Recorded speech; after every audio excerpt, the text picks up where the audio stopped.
Hello race fans and welcome to the LEGO Technic 3-hour race of the Digital Nürburgring Endurance Series presented by Goodyear. After 4 tough races, it's time for the final round of the Digital Nürburgring Langstrecken Series for 2022. Joining me, Peter Mackay, in the commentary box this afternoon will be Sumila Arora. Sumila, it's all come down to this, and we've got a showdown between Team HRT Mercedes and Mala Porsche, just a point separating them. Who do you think is going to come out on top? It's such a big question, and although the odds would favour HRT, we've seen so far this season, Peter, that anything can happen in any race, literally at any point of time. Case in point, last time out, we thought that HRT could be sealing the title. They were walking away with the big win, but then they had a major incident on their own, which is why they dropped points and dropped positions, which is where Mala were able to capitalize. And moreover, Coanda, the team that were dominating the race, they also had a penalty. You literally can't tell what's going to happen in one of these races. And although HRT may seem like the favorites, I really have no idea how this is going to pan out. That unpredictability is why we love racing on the Nürburgring Nordschleife, the greatest circuit in the world. In this combined layout for NLS, 24.1 kilometers of pure driving and racing nirvana. And we have 3 hours of racing action for you coming up here on the LEGO Technic live stream. Last time out, it was Mala Porsche who became the first multiple winner in this series. Can they make it a treble today? Well, could be quite tricky to do so. We will explain why when we get into the action. But with the SB9 category, the top category, determined to have a real-world driver taking part, which we will go through in a moment. But let's have a look and see what happened last time out.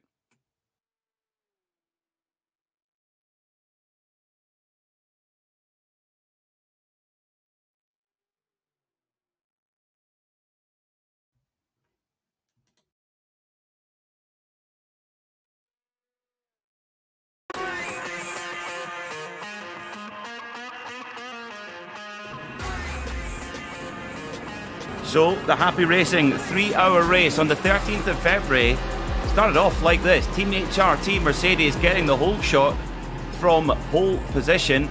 Norbert Kiss, the 3-time European truck racing champion, showing his credentials in the sim as well, holding off the charging number 88 Coanda SimSport Porsche. Although the Coanda machine driven by Josh Rogers caused some big problems for the HRT car early on, later be hit with a 60-second penalty for not fielding a real-world driver. But in the Cup 2 category, well, much more to plan for the Coanda SimSport outfit. Pole position once again and leading away confidently at the front. Core Sim Racing, well, it's been all about their battle all season long with Team RSO. And Core Sim Racing, starting from pole with a good result, they could claim the SP10 Championship in round 4. And the sister car, well, Corentin Guinez and Kieran Harrison have had the pace, but haven't had the execution in the race. Team Heusingveld sitting there in second position. Well, they've been the team that have delivered on race day to hold the championship lead in TCR at the moment. But eventually, Josh Rogers broke the Norbert Kiss stronghold on pole position, on first position, and started to pull away at the front. A little mistake from Norbert Kiss. Very much a rare thing indeed. But in the mid-pack, it was equally as fierce. Adam Christodoulou driving the Team Heusingveld Mercedes, battling away in the mid-pack before an uncharacteristic mistake from the Englishman, taking them out of the running. The Mala Racing team, they had ground to catch up. They're behind in points for Team HRT, and only a win would do to keep the Porsche crew's championships hopes alive. Ryan Barneveld making it look quite straightforward there. But Josh Rogers, don't ever write the Australian off. One of the best, if not the best, sim racer in the world, taking a pass there at the Kesselchen. But it was Malaporsche who came out on top with the penalty for Guanda Sim Sport. They become the only double winner in the digital Nürburgring Langstrecken-Serie for 2022 and put themselves right in position to take on Team HRT for the championship.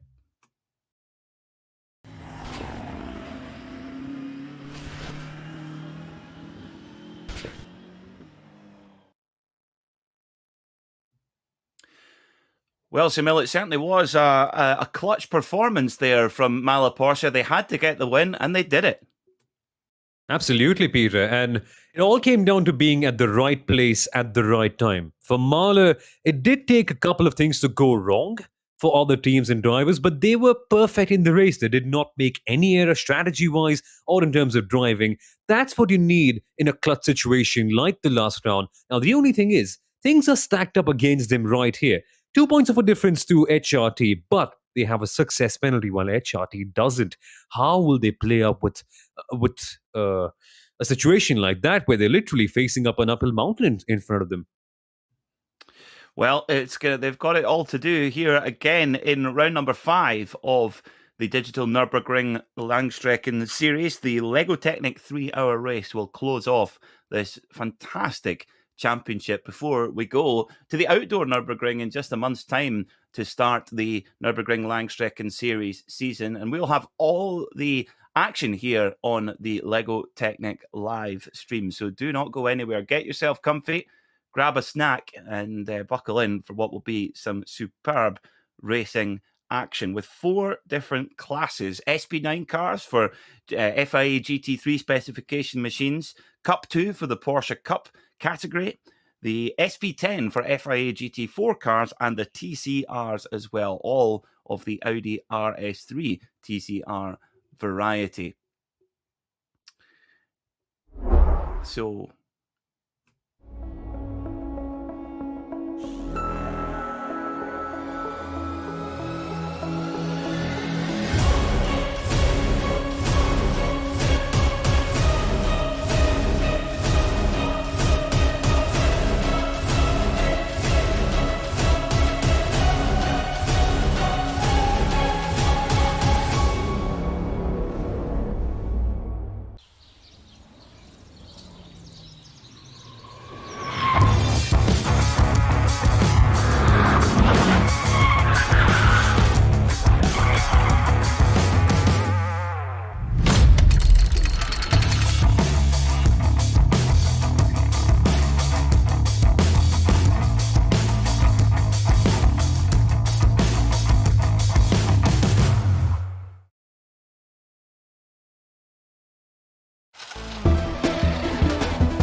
Zeig uns deine coolsten Tricks mit den neuen Sets von Lego Technic. Mach jetzt mit beim Gewinnspiel und werde mein Simracing Co-Pilot. Herzlich willkommen. Auf den Gewinner wartet ein großes Preisgeld. Cut! Mittagspause! Willst du wissen, wer gewinnt? Dann hol dir GigaTV. Da ist jetzt Netflix inklusive. Alle Spieler zum Set. Für nur 19,99 €. Das volle Programm mit bis zu 2500 Filmen auf Abruf. GigaTV, jetzt inklusive Netflix. Together we can.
Welcome back to the LEGO Technic 3-hour race of the digital Nürburgring Endurance Series presented by Goodyear. It's nearly time for top qualifying for the SP9 class, where the drivers get 2 flying laps to set their best time, to set the grid for this final round of the Nürburgring Endurance Series.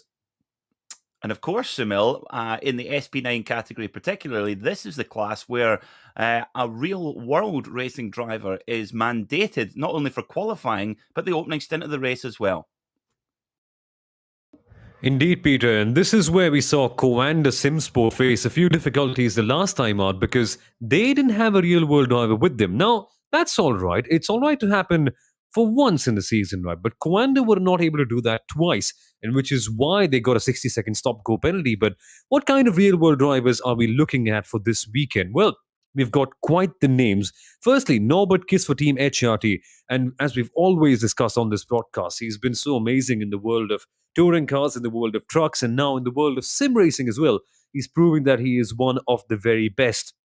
Again, Sami Matti Troken. He's done so much in the world of endurance racing. And the fun fact is, Sami Matti, Peter, I think has just been equally as impressive in the sim as he has been in real life. It's amazing how he can be such a potent hybrid driver, and hopefully for Walkenhorst, they can have a better race this time out. Yeah, it's been interesting. Walkenhorst BMW really have had a lot of pace throughout this championship, but haven't been able to get that first win yet. They've had quite a lot of poor luck, actually, in some cases. And interestingly, Samil, we mentioned balance of performance. The balance of performance, actually, the team at the Digital Nürburgring Endurance Series have done a super job to get the field as balanced as they possibly can. However, the BMWs, which of course the Walkenhorst team run, have been given another power lift, quite a significant power lift, and a little bit of a weight reduction. So we could see those BMWs being very fast today. Absolutely. Maybe this could mean the likes of BS Competition or Walkenhorst, or for that matter, even BMW Bank having a pretty good race. And it's kind of expected, right? Because in the last couple of races, we didn't see the BMWs as quick, let's say, as the Mercedes and the Porsches. This doesn't mean that they weren't quite able to get good results out for that matter, because BMW Bank finished second the last time out. But maybe this should help, Peter. Maybe this should make for an even more exciting finish as we have Porsches, Mercedes, and HRTs, Porsches, Mercedes, and BMWs all fighting for wins. Just the case of the Lamborghini. When will we see them fighting hard? Well, we shall see. It's a very impressive car, the Lamborghini Huracan, and there's a couple of strong driver lineups as well in there. But it all comes down to this for the championship. We have the championship leaders, Team HRT Mercedes, who lead by just 2 points at the moment from the Mahler Racing team running the Porsche. Team Landgraf Mercedes, they're still in the hunt. They're 9 points back. BS Competition, 10 points further back, with Team BMW Bank in 11th. Windward Mercedes are the last team who have a mathematical chance of winning. However, they would need to win the race, and other drivers have problems. It's 15 points for a win in this championship, 11 points for second, 8 points for third, 6 for fourth, 4 for fifth, 3 for sixth, 2 for seventh, and 1 point for all the positions down from 8th in the field. So there is still quite a lot to play for. And, well, it's the only thing is, though, Samil, one thing we should mention is of course, the success penalty that Mahler will have to serve. 30-second success penalty at their pit stop, whereas HRT have no success penalty to serve. Exactly, which is where the whole equation kind of turns away from Mahler, as we mentioned right at the very start, because, well, it's kind of like suffering from success, isn't it? That DJ hadn't been that we've all seen all the way around. Mahler and Team BMW Bank will both be kind of hampered by that quite a fair bit, and that's one thing that they have to watch out for in the race, about how they counter that and maybe just fight out to put up a good race. Remember, though, it's not impossible to have a good race with it. I think probably remember from round number 2 or round number 3, I don't quite recall exactly which one, but BS Competition had a 10-second success penalty in one of those rounds and was still able to get back and finish P4. But is P4 going to be enough for Mahler today? I get a feeling not so much. Yeah, I think that's a very good point, Samil. That is something that's definitely going to be hanging over them. With the other success penalties to be served in the SP9 category, we have a 20-second success penalty to be served for the Team BMW bank car, and also a 10-second success penalty to be served by the number 70 Landgraf Mercedes, the man-filter machine. And that's based on the results of first, second, and third in the last round. So this is something that HRT they've had to serve it as well. They won the opening round, of course, so they had to serve that 30-second success penalty in the pits in round 2, and that meant that they were quite a low-scoring day that day. So, it's all very exciting. So the drivers now out onto the circuit for SP9 qualifying, and we'll run through the drivers on circuit who are going to set these qualifying times.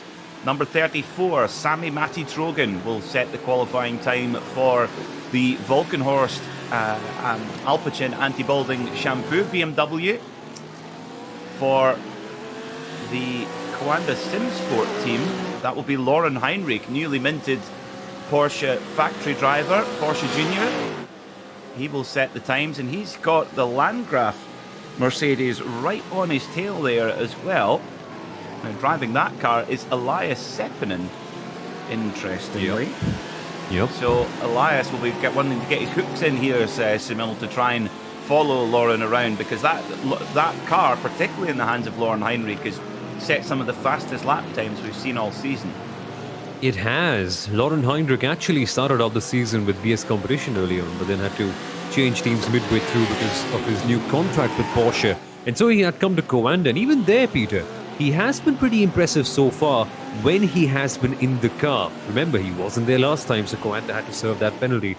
But the fun fact is, Elias Seppinen has also been doing a lot of jumping from teams.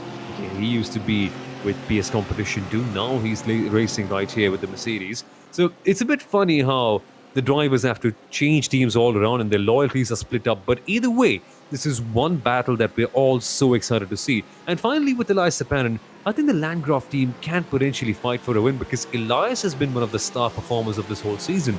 He's so consistent, and the fun fact is he's still under 18. It's incredible. Yeah, it's amazing, the young talent that we have here in the iRacing simulator. Speaking of, Moritz Lohner will set the qualifying time for the number 20 Dor Esports Lamborghini. Definitely one of the top performers in terms of pace. They've had quite a bit of bad fortune in some of the races. Moritz Lohner getting a full-on tank slapper there, heading down. Oh my goodness me. Heading down towards the Piddlebacker hole. Wow, that was a big one. That was, and you can see the way he's pushing on this lap. I think he rode a couple of curves right there behind as well. The approach is pretty clear, seemingly. If the Lamborghini isn't quite the fastest car, well, I'll drive it in the most daring way to make it go as fast as possible. And he's done that so many times this year, actually. Moritz Lohner has been super impressive in that Dor Esports Lamborghini. I don't know what it is. Maybe it's just the car, maybe it's just a couple of incidents in a couple of races, but Dor Esports have never quite been able to maybe tap upon that potential that we saw in the first round, didn't we, Peter? And I hope that this is the chance, because they are free from any success penalty. They've got a full-strength driver lineup. I don't know, maybe this could be finally a chance to get another podium for them? Could be. Driver on screen right now for Sim Racing Academy Black, Sandro Petrozelio in the Sim Racing Academy Porsche. Runner-up in the 2018 Nürburgring 24-hour V5 class in a BMW 3 Series, so has real-world experience of this circuit. Most of the drivers in this qualifying session are real-world racers, as the rules mandate. There are occasionally allowances given if real-world drivers cannot be sourced, but as we saw in the case of Coanda, you can only do that so many times, and if you can't get that real-world driver, you do have to serve a time penalty for that. But Adam Christodoulou, a Mercedes AMG factory driver, does a lot of racing here at the Nürburgring, and he's been a staple in the Heusinkveld Mercedes, and he'll be wanting to put that mistake from the last round, Simil, firmly to the back of his mind. Indeed, yeah, but that's the good part that you mentioned. He's been there all the time. I love it. Adam Christodoulou has been there for every single one of these DNLS races that we've had so far this year. And you can tell that the performance is improving because Heusinkveld, before they had that mistake last time out, they were running in a pretty decent position, around the top 5 as far as I can tell. So maybe there are signs of improvement. And for Heusinkveld, that is what they need, right? At the start of the year, they were firmly in the midfield, but if they can get a big result over here, it does set the tone for next season perhaps that, well, we are improving and we can do better when we come back. So they'll want something quite like that this year, and qualifying is going to be essential for that because the grid has been so close all the time. Interestingly, getting word from race control that car 70, that's the Landgraf Mercedes of Elias Sepinen, is under investigation, as is car 40. And that is Mark Hillary for the ERC Lamborghini. So, interestingly, the stewards are already getting themselves busy, getting themselves warmed up for the race as Sami Trogan comes through Breitscheid, up through Exmüller, using all the curb on the exit in that Alpecin anti-balding shampoo car. Niels Koch, he will do the qualifying duties for the number 89 at BS competition machine. Right on board here, listen to this turbocharged straight 6 engine. This car made its full competition debut as a homologated car at the Rolex 24-hour. Sorry, my apologies, at the Dubai 24-hour. And then on to the Rolex 24-hour. It's not been a particularly easy debut for this car, Sumil, in real-life competition. Yeah, I think it'll happen with time, right? Initially, when the car comes in, there are things that you have to iron out, and I think that phase is going on for BMW, the real world. In the sim, this car had a similar phase as well. Initially, it wasn't quite the fastest, but I think within around 6 to 8 months, this did become a very, very popular choice. And that has been something that's been resonated across the DNLS as well, because so many top teams like PS Competition and BMW Team Bank have chosen and relied on this car, along with Walkenhorst too. So you might say that BMW and BMW Bank and PS Competition are kind of compelled to go with this car, but the fact that a Walkenhorst also picks it and goes ahead with it shows you that this can be a beast on its day. Well, more on the penalties, Peter. We don't know why they've come about, but ERC by FSPT of Rhineland Yellow have already got one penalty.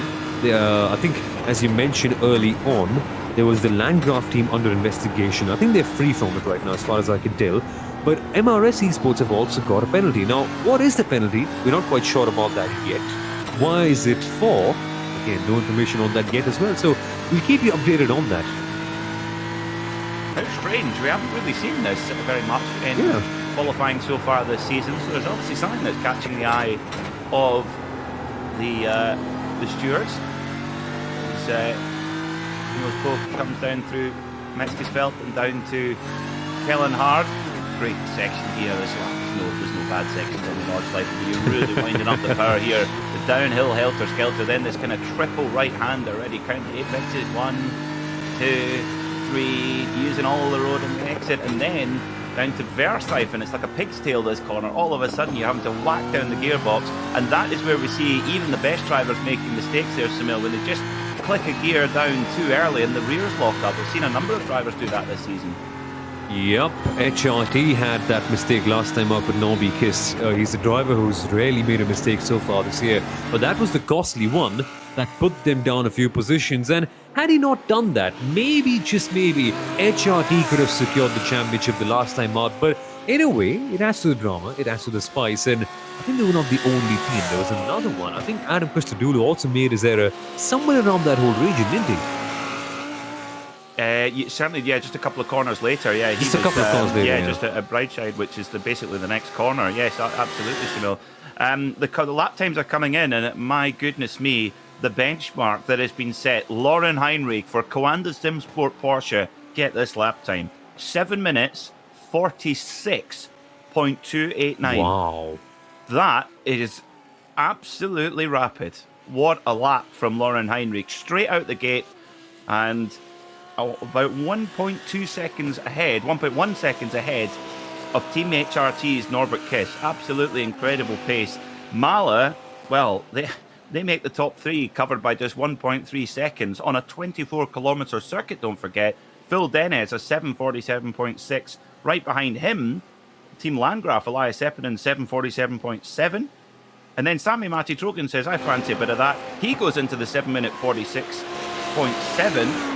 Goodness me, this is the fiercest qualifying session we've seen so far this season. Absolutely, and you can tell how close Marl and HRT are in terms of performance. They are destined to be fighting for this championship right down to the very end. But let's give you a little bit of context about these lap times. So just how fast is it? Well, the last time out, the pole position lap time from Norbert Kiss for HRT was 7 minutes 47.033. This lap is 7 tenths faster by Lauren Heinrich. 7 tenths! And the conditions are not that much different, right? And so that makes it even more crazy. The fun fact is, Heinrich has gone around 2 seconds faster than Joshua Rogers did the last time out. That is some achievement. I mean, who can ever go faster than Joshua Rogers? Rarely. But to go 2 seconds faster than him, than one of the fastest drivers in the world of sim racing, Lauren Heinrich has posted some lap time right there. He certainly has, yeah. That is quite exceptional for Lauren Heinrich. Of course, this year, as part of his Porsche Junior driver contract, he's going to get his Nürburgring permit this year. Of course, you can't just turn up and race in the Nürburgring Langstrecken-Series. You have to go and get your permit for the circuit, because the circuit is completely unique in a modern context.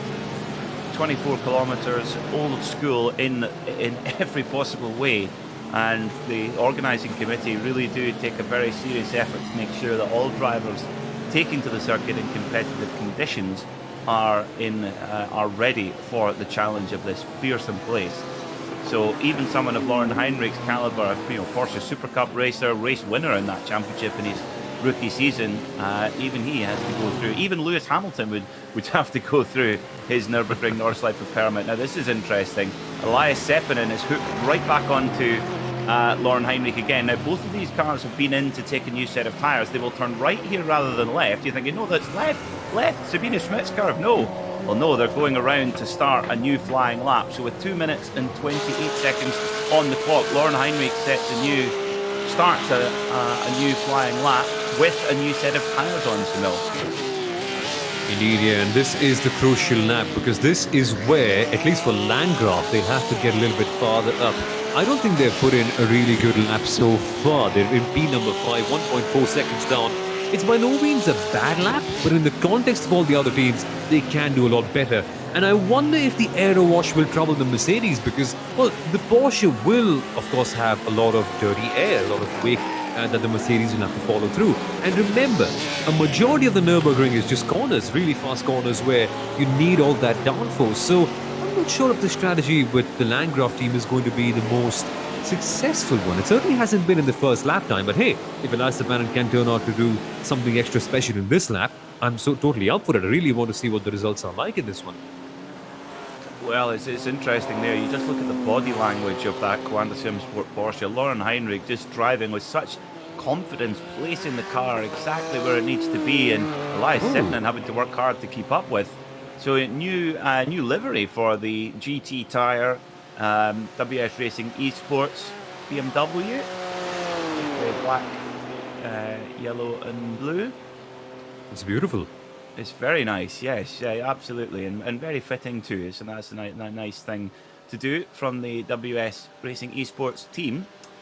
Great lap from Charlie Collins. He's into the 46s as well. Now, Charlie's been one of the fastest drivers over one lap in that Lego Technic Esports Lamborghini, but they've had a torrid time in the races. 7:46.6, that's good enough for second.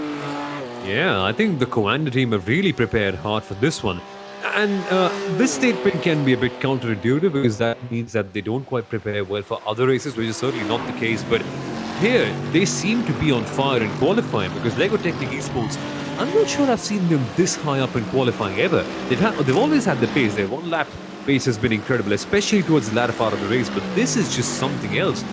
I really am keen to see what they can do. And are we seeing a bit of a trend here, Peter? If the race is sponsored by your team, which of course it is for Lego Technic Esports, you end up doing better. I think we saw this with the Schütz Messtechnik team as well, right? In the GT4 category the last time on. Yes, we did actually, funnily enough. Good, well remembered.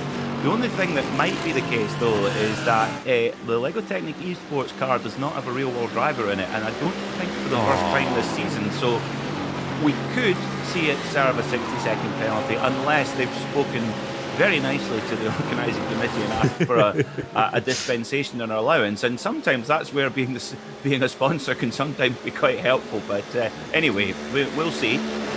But what can Norbert Kiss do? We've seen him drive so well in this Team HRT Mercedes. They've certainly had a good pick of the real-world drivers, that's for sure. Daniel Juncadella starring in the opening round of the season for this crew. And Norbert Kiss has really taken on that mantle. And, you know, it's funny, it's a little bit like, you know, in sports car racing, Samil, if you take the GTD category in IMSA, where you have professional drivers, but you also have semi-professional and amateur drivers that are mandated to make up the lineup, and usually there's nothing to separate the professional drivers. That's hundreds you separate them by, if at all. But the amateur drivers, there's often bigger bigger differences. Here in the simulator, it's kind of flipped on its head. The real world guys, they've got a bit of catching up to do, because the simulator pros, if we call them that, they're on this platform all the time, putting in huge amounts of mileage. For the real world pros, they've really got to adapt quickly to keep up. So it's more about who's the quickest of the real world drivers, and there's a big difference there. You're so right about that, and that thing keeps on changing race by race, because I remember Daniel Juncadella in the first race of the season, DNLS 1, he was fantastic. I think 1.2 seconds faster than anyone in qualifying, superb in the race. But when he came back in the last round period for Windward Mercedes, Danny Juncadella, I think, was around 2.5 seconds behind in qualifying. That just goes to show how the real-world drivers are getting better with more mileage. And so, if you miss out on a couple of rounds, there's other people who are having more mileage, who are doing better in that case, and you end up falling out. So you're so right about that. The bigger variable here isn't quite the sim or the amateur driver, at least in the real-world sense. It's the real-world driver. How do they perform? And that's been compromising a fair few teams now and again.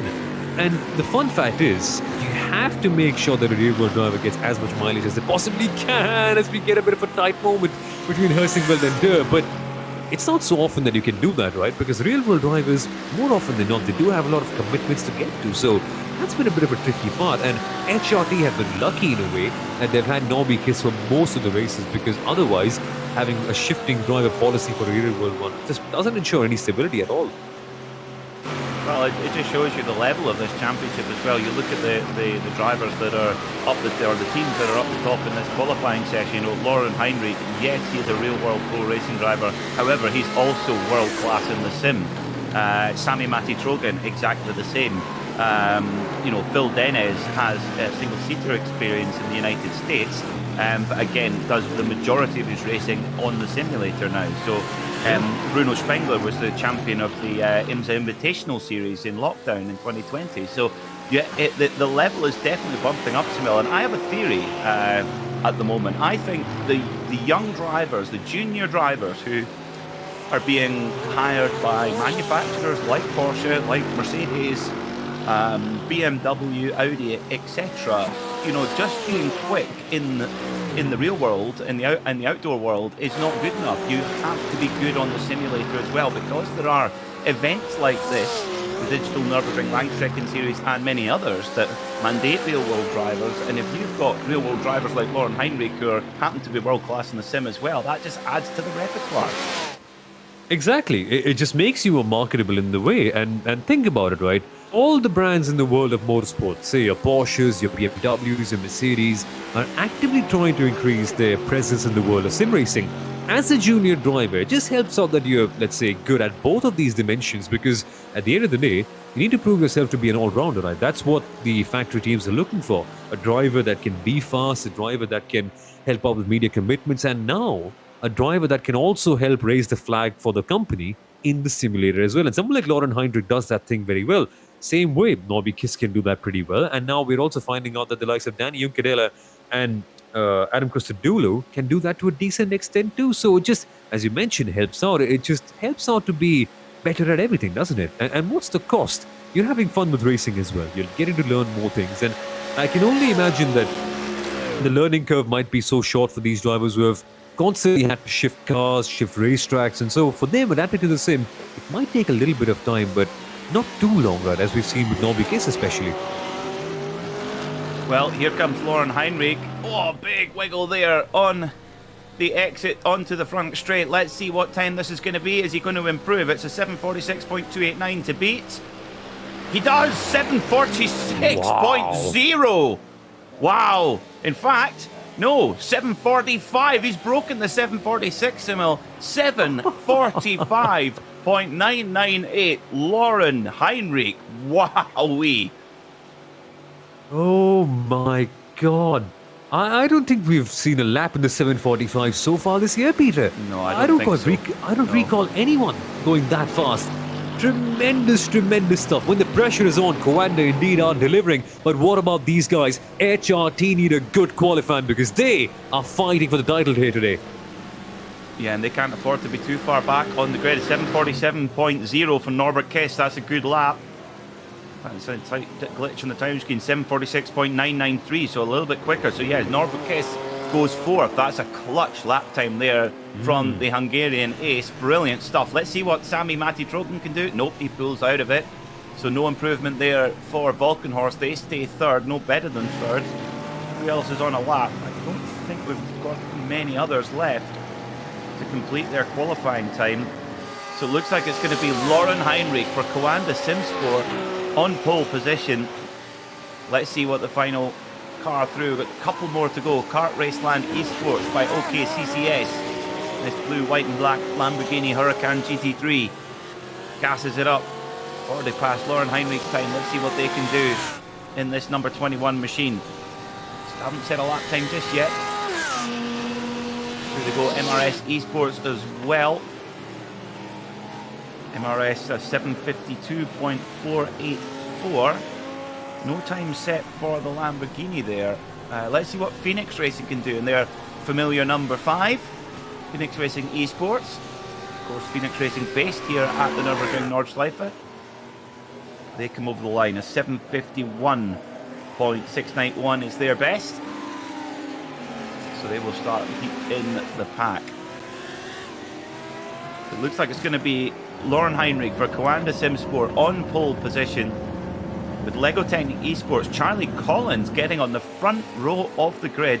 Sami Matti-Trogen in third for Valkenhorst BMW, with Norbert Kess making it 4 manufacturers in the top 4. Got to love it. This is the diversity of the DNLS, and it's so great to see the Lamborghini right up there in P number 2. It's a good way to sell some Lego Technic cars, isn't it? That you just out-qualify most other people and get to the front row of the grid. Now, I just want to see a sustained challenge right here from Lego Technic Esports. But hey, fun fact, Mahler are only 7th. Phil Dinez has been one of the star drivers so far this year, but his qualifying effort was only good enough to put him 1.65 seconds behind Coanda, and crucially, that's a few positions behind their titled rivals for today, HRT. Man, the task just keeps on getting tougher for Mahler here today. So confirming then your qualifying results, an exceptional lap time from Lauren Heinrich, 7:45.998. Incredible. Over 0.6 of a second ahead of the very impressive Charlie Collins for Lego Technic Esports Lamborghini. Sami Matti-Trogen came home in third in this qualifying session, just 0.7 of a second off pole, and making it 4 cars within a second. Norbert Kess, a clutch lap time. He was qualified in 4th place for Team HRT Mercedes. BS competition will start 5th after Niels Koch was only 1.2 seconds off the outright speed. Team BMW Bank, Bruno Spengler will roll off from 6th, with Malo Racing Team, the championship contenders, starting from 7th. Phil Dennis will have a lot of work to do early on. Team Landgraf will start from 8th, with Mercedes AMG Team Windward in 9th, and Dor Esports Lamborghini, they will roll off from 10th after Morris Lohner set a lap time 2.8 seconds back from pole. And last few, Mercedes AMG Team M&J Performance will start 11th, Team Heusingwelt Mercedes will start 12th, followed by ERC powered by FSP Lamborghini, Phoenix Racing eSport Lamborghini in 14th, Sim Racing Academy Black in 15th, and finally MRS Esports, Artel Motorsports Reparex, and WS Racing Esports. Complete 18-car field in the SP9 category. And very, very tight at the front of the field as well. So let's have a look then how they start in the Cup 2 category. Well, Zach Campbell, fresh off a victory in the Porsche Tag Heuer Esports Super Cup last night. It's very early in the morning where he is in the world, just coming up for 7 o'clock in Atlanta, Georgia. But no problem for young Zach. Puts it on pole by over 2 seconds from Sim Racing Academy. IES Sim Racing Schweiz Cup are third, with Phoenix Racing Esport in fourth. Team 75 Bernhard by SimRC, they sit in 5th position with Asher Racing in 6th. Deutsche Payment Esports will roll off from 7th, with WNSE Motorsport in 8th, Leiper Esports in 9th, and Core Sim Racing Cup 2 Ronald Grossman rounds out the top 10 in the Porsche Cup category. But all co-anda at the moment in the top 2 classes. Put 2 pole positions for that outfit. Very impressive indeed. But slightly surprising to see Asher so far down the order. And last few in this class, in 11th place is Peter Bonk Performance, WS Racing Esports in 12th, German Sim Racing in 13th, Deutsche Payment Esports in 14th, and Artel Motorsport Reparix. They round out the 15-car grid for the Porsche 992 Cup machines. Very impressive machines they are. We've seen many times this season a lot of those cars finishing on the overall lead lap. Carl Janssen, the Super Swede, he sits on pole position for Core Sim Racing. Out qualifying Team RSO by just over 0.2 of a second. Very tight there at the front. The Racing Fuel Simulators by RSO car, it will roll off from third with a much better qualifying performance from the BMW. Falkenhorst Motorsport BMW there in 4th place. Deutsche Payment Esports will start from 5th in their Porsche, with W&SE Motorsport starting 6th. Ringfazar Sim Racing will roll off from 7th, with RN Vision STS Sim Racing Team in 8th, with RaceFox in 9th. 11th will be ERC powered by FSP, and then at Kart Raceland Esports, AMC Siegberg, and GeForce Experience Esports, rounding out a 14-car field in SP10, run to FIA GT4 categories. So it's a head-off there between Porsche and BMW. Now, no such manufacturer rivalry in the SP3T class for TCR machinery. That is all Audi RS3s there, and that class is led by Team Heusinkveld. So Core Sim Racing not on pole position. In fact, Corentin Guinez 0.8 of a second off the outright pole time. Low Grip Racing will start from 3rd, with the Nürburgring Esports team starting on 4th place. Marshmallow Racing will start from 5th, with Indici Scuderia in 6th, ERZ Heils Entrum in 7th, Valkyrie Esport Rookies in 8th, and Alemannia Aachen Esports rolling off from 9th place. So conditions on track today, 31 degrees Celsius on the track. Not too much for the drivers to worry about, Simil, but if that temperature starts climbing, that track could start to get a little bit greasy. Exactly, and it did the last time out. Exactly at this point of the broadcast, the temperature went up from 32 to 34. In fact, today, it's dropped down to 30 degrees Celsius as we speak. So things are getting better for them. I think this way the drivers can focus more on the driving, more on the fuel management and the strategy, rather than focusing too much on the tires, which frankly haven't quite been as big of a factor as we thought they would. It's primarily been about the fuel in this whole series so far. And we have seen quite a few variations in that sense over here. The key point is, when do you take your short stop? When do you go short on your fuel? And just how good are you in the pit lane as well? Because we've seen a couple of teams just kind of take out a little bit of time here and there in the pit lane. They've been able to go 1 second or 2 seconds faster, which has eventually made a world of difference. That's very true. The strategy has been fascinating here in the Digital Nürburgring Langstrecken series.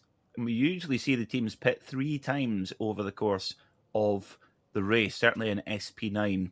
So Lauren Heinrich will start on pole position in the white, purple and orange Coanda SimSport Porsche. And alongside him, the Lego Technic Lamborghini Huracan of Charlie Collins.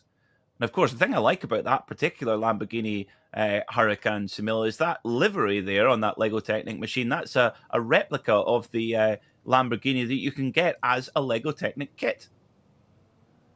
Indeed, you can, and it looks spectacular. The Lego Technic are actually able to go in the details of these models are tremendous, and I kind of love it, right? It's what we dream as a child. What if my toy car would be racing in a real world series, or quite the opposite? What if I was able to have a toy of that car I see on TV? Well, you actually can, and it's not just the only model that Lego Technic Esports are able to sell as well. They've got, I think, a ton of Porsches too, but I think they're getting a bit eager, aren't they? What are we seeing? A hybrid, a Porsche and a Lamborghini together? A little bit. They're certainly part of the same automotive family anyway. That's now we did some great shots there from the virtual Goodyear blimp. Of course, the Goodyear blimp's been in the air since 1917 and broadcast the first Super Bowl back in 1965. I tell you what, how good was that Super Bowl halftime show? That was nostalgia for me. With Snoop Dogg and Dr. Dre. If you haven't seen it, check it out on YouTube. But we're ready to go racing for 3 hours here in the Lego Technic 3-hour race of the digital Nürburgring Endurance Series presented by Goodyear Tire.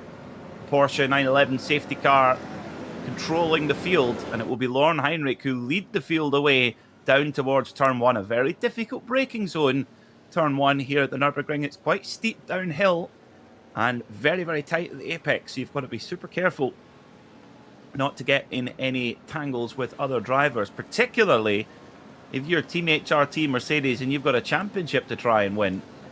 They will start from the second row there. Norbert Kist in that yellow and blue Bilstein-backed machine. Watch out for Sami Matti Trogan in that black and red Alpecin Volkenhorst BMW.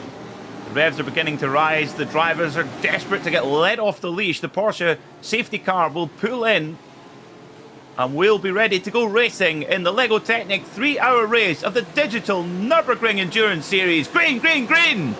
We're racing! And Lauren Heinrich has got Charlie Collins in the Lamborghini right on his case. Will Collins make a look in towards turn 1? No, but Sami Matti Trogan will. Look at Sami Matti Trogan in the black and red BMW trying to make his way through on Charlie Collins. Collins tries to fight back as well. Sticks it up the inside. Sami Matti Trogan sees him coming and says, oh, I better give a bit of room here as well to avoid any contact.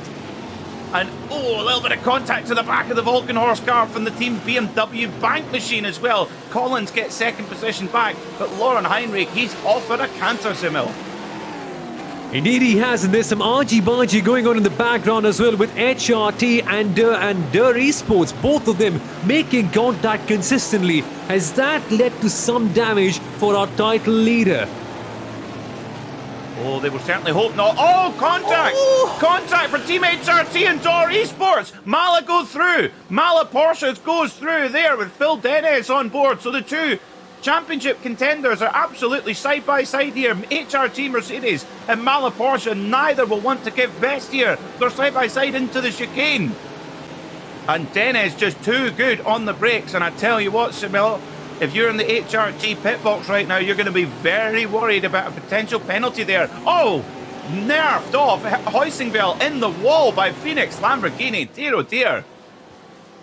I think we're kind of getting the last day at school vibes, Peter. People are taking this a bit too carelessly. There's been a couple of major crashes and, crucially, HRT could be getting a penalty. This could be the big one that we're all talking about. The big event that changes things in favor of Mahler. Could we see a new champion here today?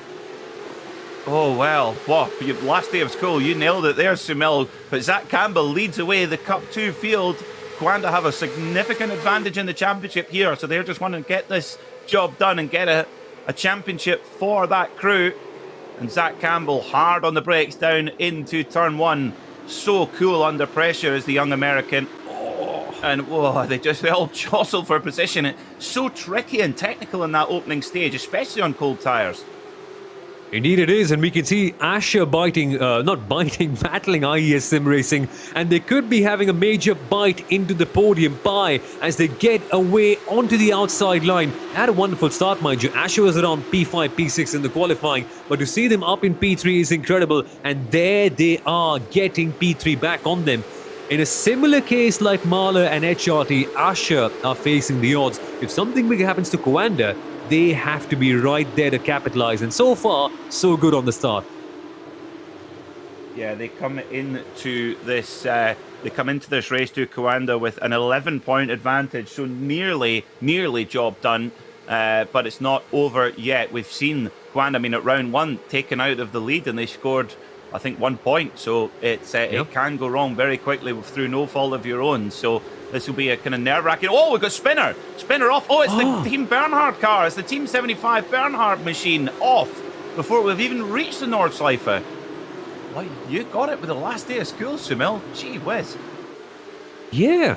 It's been a major case of property vandalization here at the Nürburgring. What we've seen walls been hit, we've seen grass been trimmed off, we've seen carbon fiber broken down, virtual carbon fiber that is. I don't know what's happening here today, Peter. This is bonkers. Certainly is. Well, Corsim Racing, they lead away in the SP10 category. They are already crowned champions. They got that sealed up at the final round, at the last round, excuse me. But Pascal Stix will start this car after Carl Janssen taking qualifying duties. The two RSO cars buzzing around the back of the Corsim Racing machine. And look at, Spinner, no! It's the Deutsche Payment machine. Spins at turn one. Oh dear, oh dear. A good start from Volkenhorst there in fourth place in the BMW.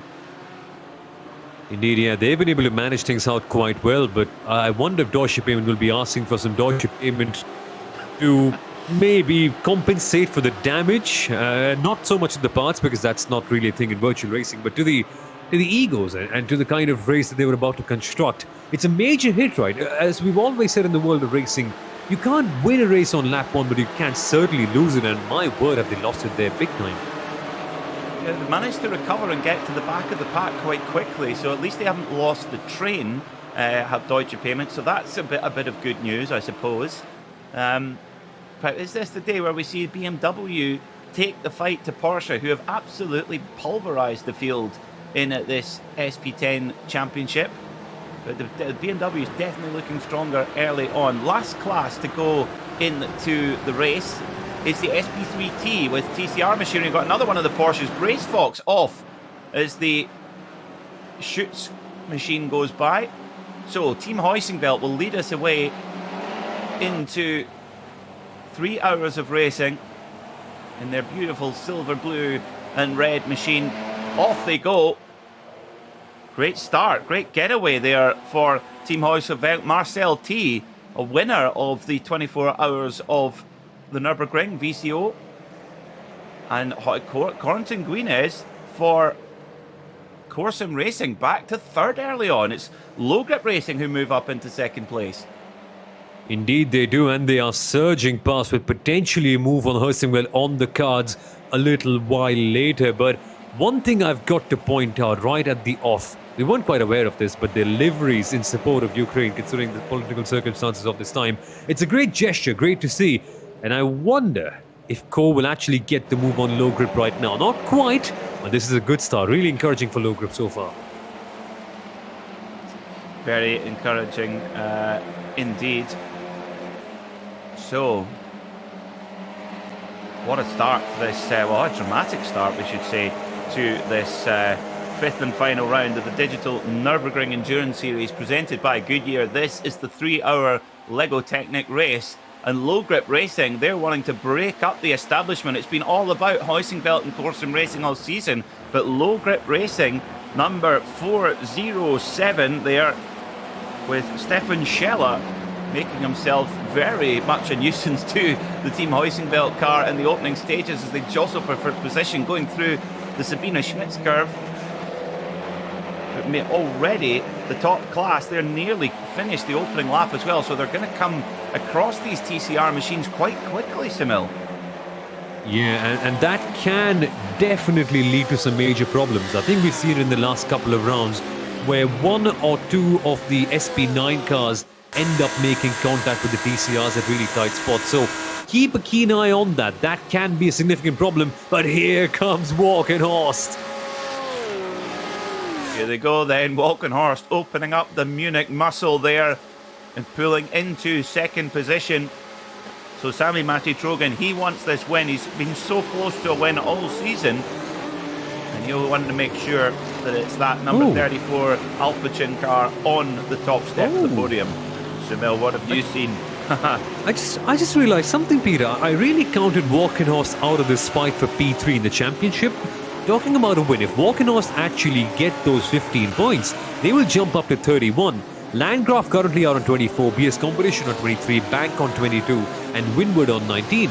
If Walkenhorst can actually get that win, which they seemingly are in contention for, out of P7, they can suddenly become P3 in the championship. A big if, I know, but still, it's something. Okay, so we're seeing that there's an investigation an incident between car 88, that's Lauren Heinrich, the leader, and the number 34, Walkenhorst BMW. Now, looking also at race control, this is very strange, actually. Shamila, I'm looking at the penalty, and I need to do a bit of translation, but we need to, of course, we do have some drivers in this opening stint who are not a real-world driver, and see who will be getting a penalty and who won't in this case. Exactly, and the race control, they're working so hard consistently to try and keep us up to date with everything that happens, and we can try and, of course, keep you up to date with all the things that go on live in real time. But so far, no penalties. We have seen a couple of incidents be under investigation, that is HRT and Coanda, case in point, and also one with Kart Raceland Esports, OKCCS and Ring Pursuit Sim Racing, but otherwise, nothing as such in terms of penalties for now. But that doesn't mean that this will remain the case all the way through, because clearly, right, we could see that HRT, they did have a bit of an incident with Dirt Esports, and that's also on the list of investigations. I think this could completely flip the switch in the championship, Peter. This could really be that one big hit, or for that matter, the equalizer, because remember, Marla have a success penalty to serve as well. Yeah, that's the big thing, is that Mala, this championship is coming down to really between Mala Porsche, the number 91, and the HRT Mercedes, and that is the HRT Mercedes is number 4, and it comes down to that. But the difference is Team HRT Mercedes do not have a success penalty to serve, whereas Mala Porsche, of course, have to serve a 30-second penalty, which in this context is a huge amount. And the points, interestingly as well, Shamil, the points really do drop off. If you don't win the race, they fall away quickly. Yeah, they do indeed, and that's the tricky part. I think beyond P8, it's just 1 point each for everyone else, right? So that's not a major amount, and critically enough, we are seeing HRT right now, if I'm not mistaken, in around P8, is it? Yeah, HRT in P8 as well. So that's the tricky thing. They'll only be getting one. Marla, I think around 2. That's the tricky part. As of now, we will see them equal on points, isn't it? Or is my math that bad? I think we'll get into the math later, I think. Oh no, Marla would still be 1 point behind. Marla will be 1 point behind, as it stands, that is. But again, subject to change. Marla will be getting that 30-second success penalty, and HRT could be getting a penalty of their own way. But the important part for Marla is they are ahead of HRT, and by some margin. I think they've pulled around 2 seconds in those last couple of laps, so they are doing what they need to. They are putting the distance between themselves and their major rivals. Yes, they certainly are. Well, Guanda Simsport lead then with Lauren Heinrich, 7:48.562. That's an incredible lap time from not quite a flying start, from a rolling start. That's unbelievable, actually. But not far behind, Sami Matti-Trogan is not letting Heinrich get away. Really impressive from the Finn. Less than a second separates them at the front. And also in third, Lego Technic Esports, Charlie Collins sits in third position at the moment. A couple of seconds further back is Bruno Spengler for Team BMW Bank. BS Competition rounding out the top 5. Team Landgraf are in 6th. Mala Racing Team, they've dropped back to 7th as well. So they are ahead of Team HRT, but only just. Only just indeed! Look at what's happening in the GT4. Dear God, Peter. Dear God, my word. Again, should we put out the Tiergarten counter? That's one major side-by-side incident that we saw over there, and luckily, everyone goes home safe. Beautiful move there from the RN Vision STS BMW over the Schütz BMW in SP10, that RM Vision car, the 333 machine, driven by, now interesting looking at my entry list, that's driven by Milan Tekens at the moment. Very nice move there from Milan. So already I think traffic is going to be a big factor here actually in these opening stages, because we have seen, I think the TCRs are maybe started a little bit later in comparison to the SP9 than they have in other rounds, because they definitely, we usually saw the SP, when the TCR started, the SP9s were sort of about 3/4 of the way around the lap, but they were nearly finished the lap when the TCRs finally got going again. So we could see that becoming a factor quite quickly. Indeed, yeah, and as we mentioned early on, we've seen so many incidents like that. I think we only have to go back to the last race where BS Competition, wasn't it? Yeah, BS Competition got involved in a major incident, because there, one of the TCR cars spun out on the grass. They came back onto the track and there was nowhere to go. So BS Competition and Windward Mercedes both had major front end damage. BS actually had to retire the car, and look at the battle on track. That's the more important part. I'll come back to this. But my word, Kart Raceline have to defend really hard from AMC, and they have done that quite well. So great racing on that point. But coming back to the whole TCR debate, there can be a bit of moving roadblocks for SP9s, because SP9s are so eager to get past all the time. And if a TCR car makes a slight mistake for that matter, even if we see some misjudgment like we saw with Josh Rogers in round 2 for Kawhi in the same sport, it could be major implications for any car, and you never know which car is going to strike, right? It can be anyone who can be hit by that. Change of lead in the TCR category. Corentin Guinez has got ahead of Marcel T for the lead for Core Sim Racing. So Core Sim Racing have to score big to try and overhaul Team Huizenveld in the championship. At the moment, the gap between them, depending on drop scores, etc., is 8 points. So really, they need to win the race and hope that Huizenveld hit problems. No further action for cars 4 and 20. That's huge. That is the Team HRT Mercedes and the Dor Esports Lamborghini. So Team HRT fans can breathe a huge sigh of relief that they got away with that one. Interesting stuff. Of course, lap 1, so you can always put a shade of doubt on that, because tempers are always high. And what's happened here? Last day of school, Peter. Last day of school indeed. The BMW seems to be wrecked. Its steering column seems to be broken bad. Seems like it, yeah. That's the Ring Fazard Sim Racing BMW, the 388 car there. It's driven by Robin Stahl. So yeah, if you go off there at Arenberg, it's a big one. There is a gravel trap there that you're going to, if you get it wrong there, the gravel trap doesn't do a great deal to get the car slowed down. So that's huge then for the implications. Malaporsche now have a huge amount of work to do. They've got to somehow get their way to the front. They cannot afford to be down the order. They've got to score. Well, it's not so much that they've only got to effectively beat Team HRT Mercedes in almost any position. It doesn't really matter. They've got to finish ahead of HRT. The problem is they've got to get at least 30 seconds ahead of them. That's the issue. That's the point, and that's the tricky thing, because HRT don't have that penalty anymore. So things just keep on getting trickier for Mahler, who actually have to pass BMW Bank, BS Competition, and then Landgraf. And I'll just tell you the names of the drivers who are racing in the cars ahead of Phil Dennis and Mahler.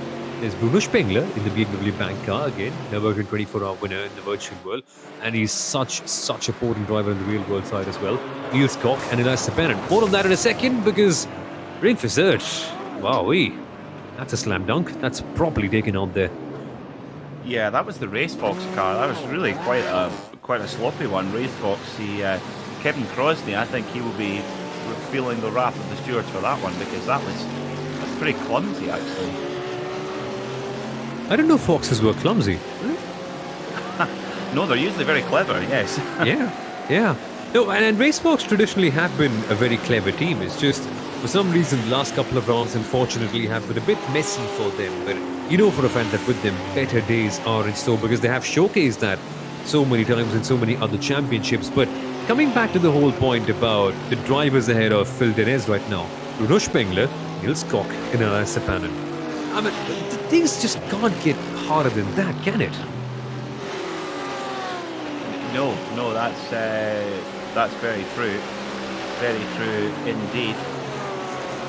So 2 hours and 42 minutes to go here in the 3-hour Lego Technic race of the digital Nürburgring Endurance Series presented by Goodyear Tyre. And Team Landgraf Mercedes here holding off the BS competition BMW.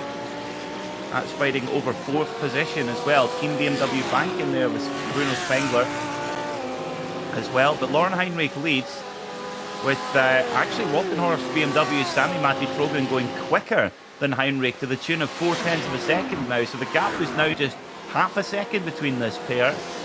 So Sami Matti-Trogen critically, if he can hold on to this gap, when they get to the Dottinger hole, he'll be able to start pulling a draft on Lauren Heinrich. And we've seen Sami Matti-Trogen do that a couple of times. In fact, I remember in DNLS 3, if I'm not mistaken, he played a bit of a strategy now. We don't quite know if it was intentional or not, but Walkenhorst, they dropped off a couple of corners before the Dottinger her and chased down the car in front of them to get a good draft and seal that position in. Now, again, as I mentioned, we're not quite sure if it was intentional or it was a genuine mistake, but that can happen. Sami Matti doesn't need to do that right here. He's clearly in the best position possible under that 1 second mark in that region where the draft will be superb. You reckon we'll get a lead change, Peter? Because if we do, Walkenhorst can be pretty good controlling the lead. That's the thing. We'll see what Sami Matti-Trogen is able to do. He's certainly on it at the moment. I think it's shades of DNLS 2, wasn't it? The NIMEX 3R Rennen, where we saw something very similar. A lead battle between Coanda and Walkenhorst, where Coanda initially were leading. Walkenhorst were able to jump them in the pits. Coanda made an error. Walkenhorst had damage. And so it was eventually, if I am not mistaken, Mahler who got the win. Fun stories. Look at this train of cars, all top SP9 category machines with top drivers in them. But Corsim Racing, as they come to the end of the opening tour for SP3T, the end of the second tour, excuse me. It's Corentin Guinez who leads from Marcel T from the fantastic low grip racing car. We're having a great day. Stefan Scheller. So stop and hold 1 second for car 331. So that's the Racehawks Porsche that we saw put the Ringfazire M4 into the wall at quite high speed. So a stop and hold for 1 second. So basically a stop-go penalty for that car. So a pretty significant penalty. Yeah, but 1 second. That's a very unique way to kind of phrase our penalty. First time I've seen that. But yeah, it kind of is deserved, isn't it, for what the incident was. Really harsh. The whole incident, that is, not the penalty, I mean. Yes, I mean, it's race over, really, for Ringfazire, which is really a pity. And you would expect a little bit better from Racehawks, to be honest. It's a real pity, but nevertheless, we've got battles, really tight battles at the front of the field in SP3T. In SP10, Team RSO have nudged into the lead by just over a second from Corsim Racing. And the Cup 2 category, slightly different. Zach Campbell already just coming about halfway through the third lap of the race, already 5 seconds in the lead. That Coanda team in Cup 2, particularly Samil, have just been fantastic. They have, and there was a brief inkling in around race number 3 or something that maybe Coanda could lose the title with consistent mistakes coming in, and some of them, of course, out of their control, but no, they have regained control and they've done it so well. What's rather surprising to me is that Asher have had a bit drop off. In qualifying, they were in P number 7. Good that they're back in P number 3, but man, for a few races, they seem like genuine contenders to Coanda in terms of constructing a race, because Coanda, they are hot shots, right? They have the raw pace, they have everything, but a couple of times that does translate into a few mistakes, and Asher didn't quite have that until the last round, where things really unraveled for them. Yeah, Asher Racing, they've been kind of threatened at times, but haven't just quite been able to put it together. Now. Oh. Okay. If I'm not mistaken, Peter, Coanda have got a penalty again for not having a real-world driver. Well, that's simply not the case. Lauren Heinrich is a real-world driver. Yep. He's a Porsche Super Cup driver, so that's very bizarre. If I were Coanda, I would be arguing that one very hard because, yeah, a Porsche factory driver? No, anyone? But they do have a strict set of regulations that you have to kind of meet to be a real-world driver in the series, which I shall do as BS competition get past the Landgraf Mercedes car, and then when we come to Tiergarten, things will get really, really tricky. But coming back to that point, I will get back to you with the exact list of criteria that you need to satisfy to be a real-world driver. But yeah, funnily enough, Coanda SimSport, no penalty for them, 60-second stop hold for not having a real-world driver. Same goes for Lego Technic. So, hey, that's 2 of the top 3 getting a 60-second stop hold penalty. So this could be your battle for second place in the race. Also, MRS have got a penalty as well, so there's that. Truly bizarre for a number of reasons. Yeah, Lauren Heinrich, like I say, racing in the Porsche Super Cup, one of the most fiercely competitive outdoor racing series in the world. And a race winner in that. I think he actually qualifies as a real-world driver a lot more than some others. But anyway, there we go. 2 hours and 35 minutes to go here. And you've got to think, Shamil, Coanda will be... last time, absolutely fair enough. They did not have a real-world driver and they served the penalty. This time, they definitely do, but they don't... But they've been served the penalty anyway. It seems strange. Yeah, exactly. I'm just trying to find that exact document where it's mentioned exactly what you need to do to be classified as a real driver. And that criterion was pretty detailed as far as I can remember. But yeah, this one will sting because Heinrich, one of the best. And wait, I kind of get why they get the penalty now, because then it means that when they had Heinrich and Rogers previously, even that race might have counted as not having a real-world driver in that case. So Coanda will be feeling hard done by in this case. But hey, rules are rules. You've got to abide by them. And if they say that Lauren Heinrich doesn't quite qualify as a real-world driver, he doesn't in that case. Well, I mean, what are you going to do about it? Really bizarre. Really bizarre. It's that's a strange one. But anyway, let's move on. The gap is actually opened up slightly, as we've been mentioning that. Lauren Heinrich has opened the gap up to 1.2 seconds to Sami Matti-Trogen. Charlie Collins has dropped off the scent a little bit. He's now 4.8 seconds back from the leader. So Heinrich is starting to really drop the hammer, as is his teammate over in the Cup 2 category, Zach Campbell, who's up the road. He's had to get up really early to run this race from his home in Atlanta, Georgia, but he's doing a super job. He has indeed, and you can see it by the way Coanda driving. And I think Zach has had to do that for so many races. He's been here for not all of them, because I remember David Williams once going solo all the way through, which you can also do for one race a year, by the way. But yeah, Campbell has been superb. David Williams has been superb.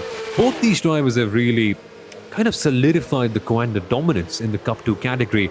And now, I want to see more with IES and Asher, which is what we're getting to see on screen right now. Both of them having a bit of a battle. Sim Racing Academy back, getting a bit too close for comfort. But hey, this two-way fight continues on big time. Brilliant stuff there for the Asher Racing machine, getting the position, or holding on to the position. Up into second place is Martin Asher, team owner, with Simon Amoser in the 269 right behind with the blue and white car with the gold wheels. Very snazzy looking machine that is. And then right behind them it's Sim Racing Academy and German Sim Racing .de in there as well. Just at the back of shot, the Deutsche Payment car in 6th in class. So it won't be too worried. The drivers in SP9, they're about halfway through their 4th lap of the race so far. We usually see the drivers come in around lap 6 after 6 complete laps to take their first pit stop as well. The real world drivers have to run a minimum drive time of 45 minutes continuously in this race, which usually is knocked off in the opening stint. Peter, I've got a bit of an update on Lauren Heinrich and the classifications that you need to have to be classified as the real-world driver. So, it says that you need to have an existence of a valid international C automobile license, which I think shouldn't be an issue.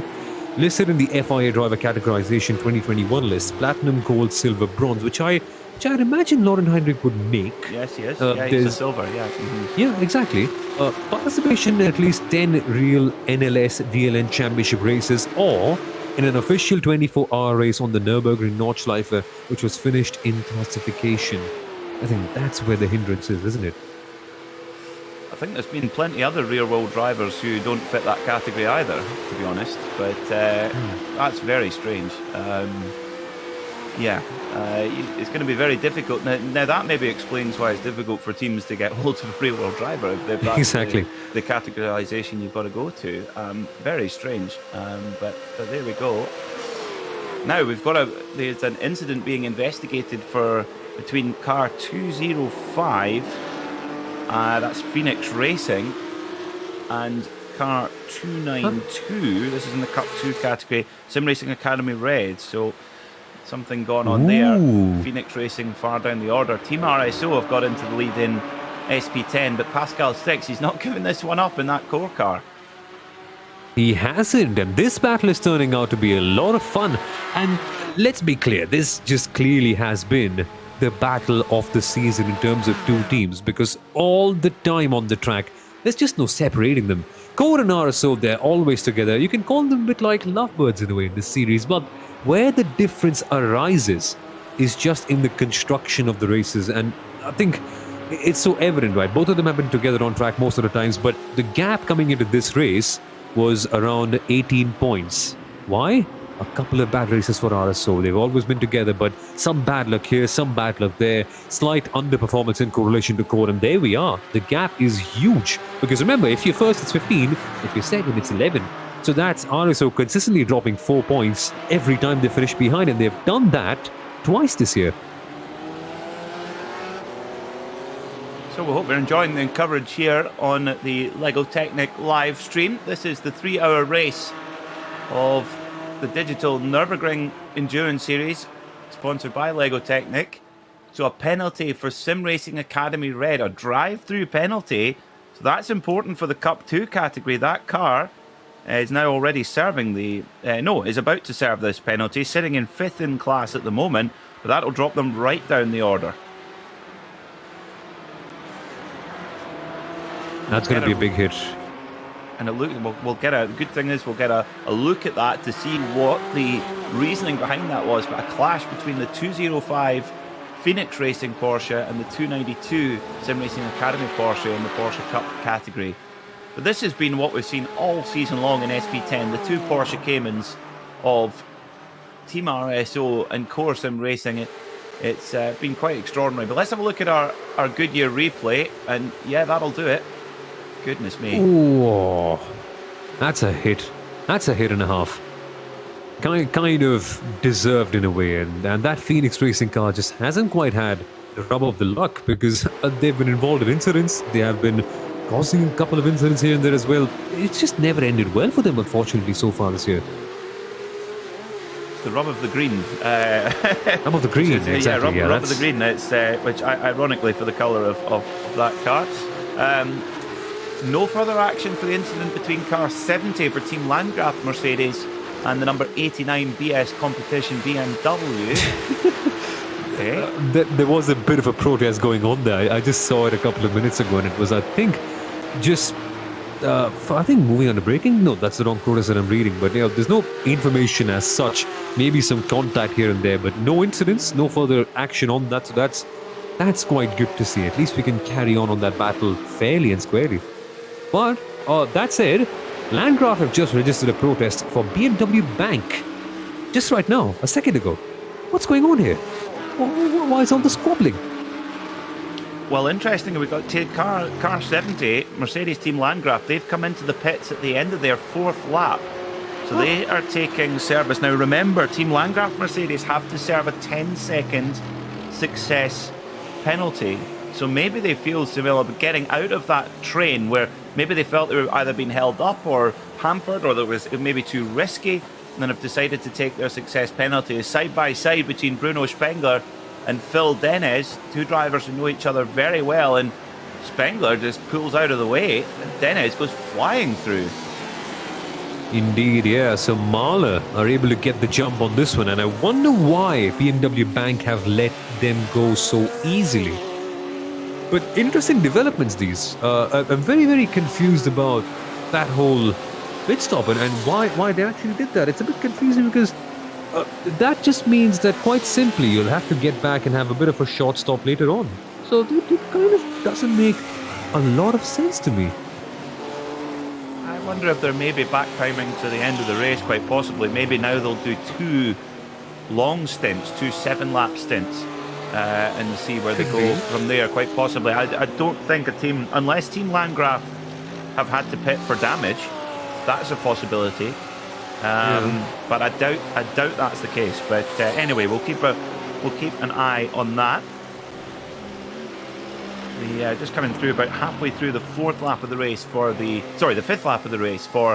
top running teams. Lauren Heinrich leads by 2.5 seconds from Sami Matti Trogan with the Lego Technic Lamborghini of Charlie Collins, 6.6 seconds off the leader. Now, interestingly, in fourth place as well, we have BS Competition. They're only 9.8 off the leader. But those two BMWs, we could well see a BMW win here today, Sumil, because Volkenhorst and BS Competition neither have a success penalty to serve, whereas, Coanda Simsport have got a 60-second penalty to serve, as do Lego Technic Esports. So it's looking good, possibly, for the first BMW win of the season. Yeah, and well deserved actually. Volkenhorst have been thereabouts all the time. We've seen a couple of times where Volkenhorst nearly had the win, but kind of lost it for reasons, sometimes on their own, sometimes out of their control. But good to see them in the race lead, and we could perhaps also see Mahler get towards the podium. So HRT have to get their act together. They have to pass BMW Bank and get as close as possible to Mahler, because as we said, Peter, early on, the points really increase dramatically the higher up you go. Mahler, well, they have a success penalty to serve, obviously, but if they can get somewhere around the podium and HRT are not so much around there, well, things are going to be interesting for the championship. Yes, they certainly are. That is for sure. Now the contact between Team BMW Bank and Team Landgraf is under investigation.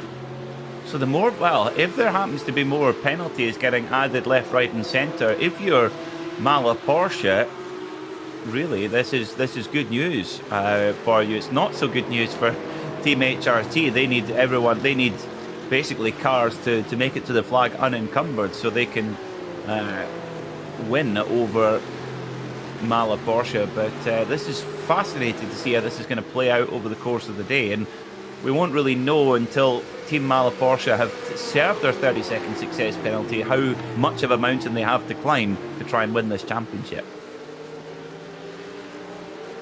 Yeah, it's going to be big. I wonder how they can actually shed off their 30-second penalty. That's going to be the interesting part. Of course, they take it in the pit lane, in the penalty box, so that's one thing. But I guess they'll have ample of time, right? Because the kind of pace that Mahler have shown so far this year, they can shed it off. They can maybe come back to around P4 or P5. But again, it's the question that we asked right at the very top. Is P4 or P5 enough for them? It'll need HRT to have a bit of a bad day. And so far, there was one window, one chance where that could have happened with that penalty. But again, that penalty is gone. So HRT, well, they're in a comfortable spot, and Mahler have to do it the hard way around now. Yes, they do. It's interesting, Sumil. We look back all the way to that opening round of the season. That they were in place for the minimum a second place finish, maybe a win after that incredible battle between Phil Dennis and Danny Giosa in the last lap. But a contact with Giosa gave an incident penalty, and they had to serve a drive-through and drop right down the order and scored nothing. And they've kind of been chasing back from that all the way through. They have. I think that first race was kind of symbolic of what we were going to see throughout the season. Mahler versus HRT, Mahler constantly on the chase, and yeah, that penalty at the end stung hard. What if they didn't have it? Okay, even if they finished second, right, that would have been huge, because considering how the season has panned out, Mahler only 2 points of a gap heading into this race. What could have been? And these kind of questions always pop up in our mind eventually, but fact of the matter is, they are stacked. I mean, conditions are stacked up well and truly against him, and I have to think that something extraordinary must happen for them to get a big win up ahead. That kind of thing can happen because Coin and Lego Technic have penalties, but still, how will they have that much of a time gap to HRT, who have that? They don't have that penalty looming behind them, is what I mean to say. Now we've got a change again for the lead in the SP3 team. Marcel T has got back past Corsim Racing's Corns and Guinness. In fact, Guinness has dropped back to third, and the 407 low grip racing car of Stefan Scheller has gone up into second. So there's a real humdinger going on for the lead in SP3T. Yeah, good to see low grip racing in the competition, because so far, as you mentioned, it's been a bit of a duopoly between Hersingveld and Co. Nice to see some competition right here, and low grip making sure that this series is well and truly stacked up with fighting. And I wonder how this will end out, because these two teams are so close together, barely a couple of tenths to separate them. Timo Sunninen here running in the number 57 Team Windward Mercedes AMG car, the World Rally Championship driver previously for Ford and for Hyundai as well, and running in the Windward Mercedes. Also, I believe he's Finnish sim racing, a former Finnish sim racing champion as well. So Timo very quick in the simulator, trying to make his way through. Oh, sideways! Oh, has he held it? I think he has. Well, there's his rally experience coming into play. My goodness. To give context, that's one of the fastest parts of the circuit. That's at Kesselchen, fifth gear, maybe even sixth gear. Wow. That will get you awake. How did he keep it? I don't get it. I was just about to say, the Mercedes kind of looks in sync. It doesn't look out of place with these Cup 2 cars because they're so fast and they're so bold in terms of their looks. But there we had an example of how things can go wrong. And seriously, Peter, this is why Timo is one of the best out there. Again, a bit eager, but the way he held it, the way everyone held it, I don't know, man. This is just out of my belief. This is just crazy. I think he did keep it out the wall, actually. He did, yes. Yeah. Quite exceptional car control there from Timo Sunninen. But that definitely will have raised the heart rate through the roof for Timo Sunninen. We'll try and get a look at it for you. Oh my! Drive-through penalty for the number 34 Balkenhorst. Oh, what do they have to do after an incident? So they are in second at the moment, 2.5 seconds behind Lauren Heinrich, but that will drop them down the order. So let's have a look at Timo Sunninen there. He's just at the back of shot in that black Mercedes. He's got 2 Porsche Cup cars ahead of him, can't find a way through, so he'll be off the throttle now, trying to find his way through. He just can't quite find a way, thinking, right, I'll go around the outside at Moot Curve. That's incredible. And they made contact, and still none of them went into the barriers. I just can't comprehend it. Really, just can't comprehend it. That is just... Well, something fun's happening, Peter. I'll get back to you on why Walkenhorst had that penalty, because I can't quite see an official reason for that yet. But Mahler are under investigation because they had a bit of an incident with the Core 403 SP3T team. What is it? Is every team in SP9 going to be under investigation today?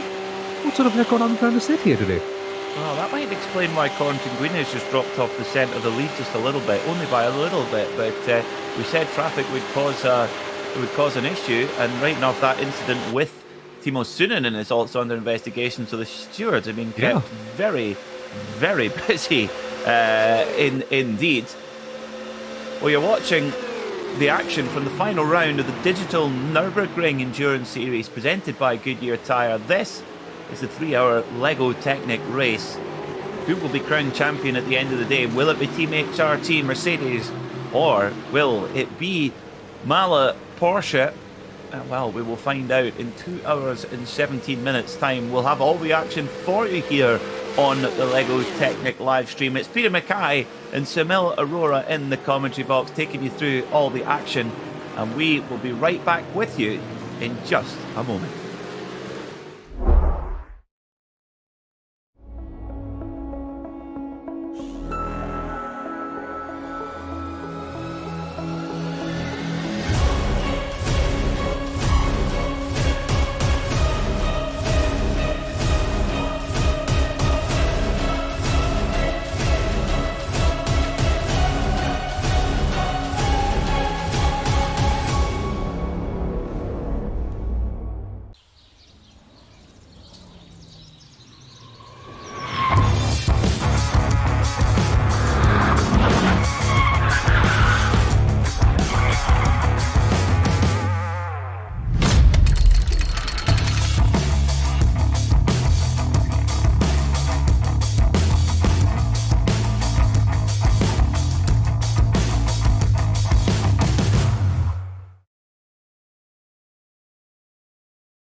Herzlich willkommen. Auf den Gewinner wartet ein großes Preisgeld. Cut! Mittagspause! Willst du wissen, wer gewinnt? Dann hol dir GigaTV. Da ist jetzt Netflix inklusive. Alle Spieler zum Set. Für nur 19,99 €. Das volle Programm mit bis zu 2500 Filmen auf Abruf. GigaTV, jetzt inklusive Netflix. Together we can.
Welcome back to the LEGO Technic 3-hour race of the digital Nürburgring Endurance Series presented by Goodyear Tyre. It's Peter Mackay here alongside Samil Arora in the commentary box here on the LEGO Technic live stream, and this is your 1-2-3 in SP3T.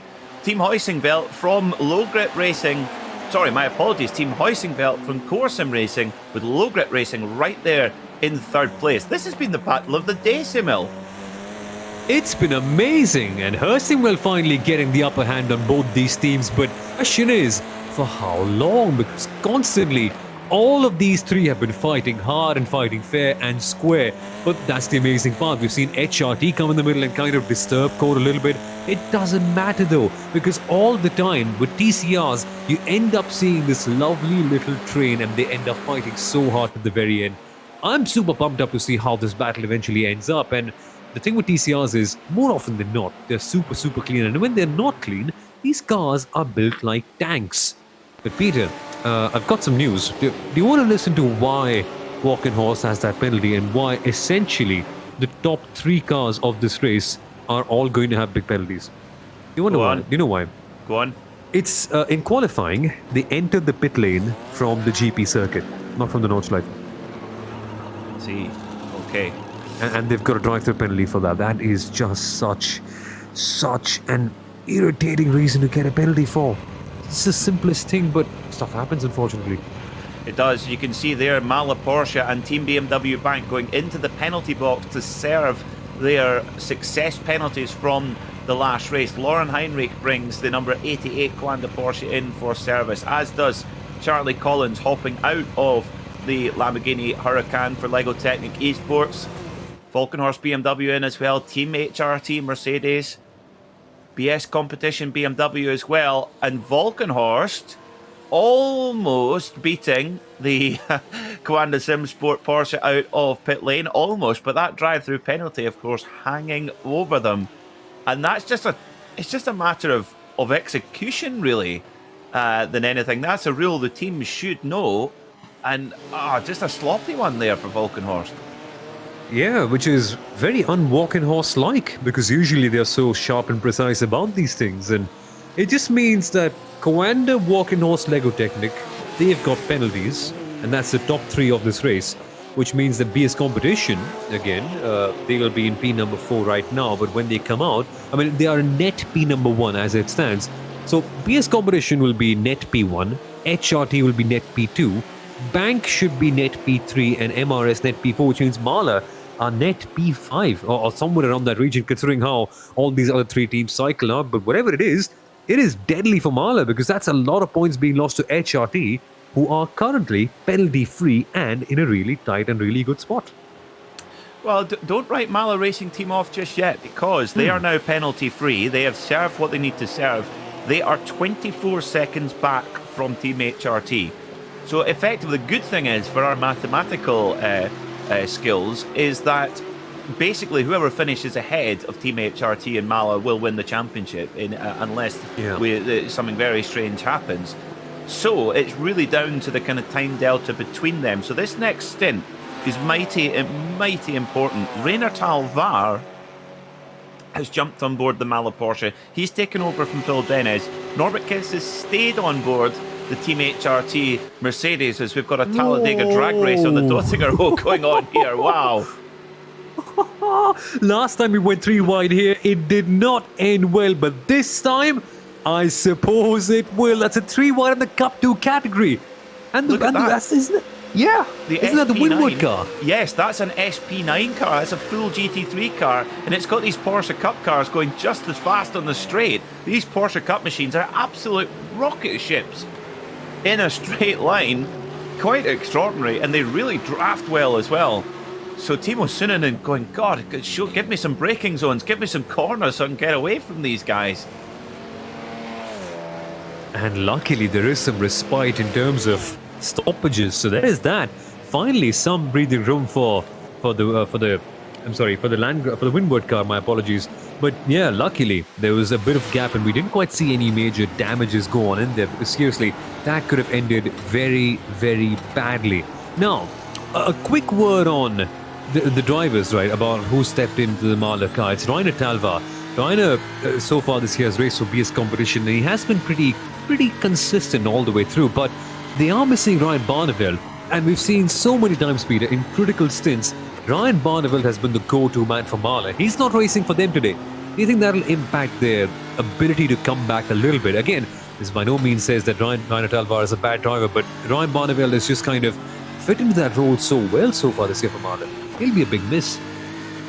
Well, I think let's wait and see how it plays out. At the moment, the gap has gone up between Mala and Team HRT. It's gone up to about 25 seconds, but it will fluctuate over the course of the stint. It's over the whole course of the stint. So remember, it was about 24 when they came out of pit lane. So when they come back into pit lane in the next pit stops, we'll see if HRT or Mala have got the advantage. But this is your battle for the lead at the moment. Mac Backham has taken over the number 88 Coanda Sim Sport Porsche from Lauren Heinrich, and Sami Matti Trogen hunting down the Coanda star right now in the Volkenhorst BMW. Remember, Volkenhorst have a drive-through penalty to serve, which will, of course, drop them out of this contention. And I just wonder if maybe Sami Matti Trogen, will he try and make a move here? Will he not? We'll see. But he's got a bit of a run now on the Porsche. This is where the grunt of the BMW could come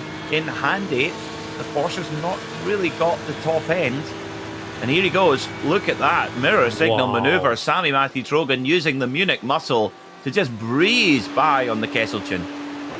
That was brave, and it's really smart driving by Mac Backham as well to let Sammy Matty go past, because seriously, there's no point. If you find it a bit too hard, both of you are going to end up outside, and you've also got to remember that knowing Coanda, they can perhaps get the edge on Walkenhorst on track, so there's no point in fighting too hard right now. Again, 2 hours and 10 minutes left to go.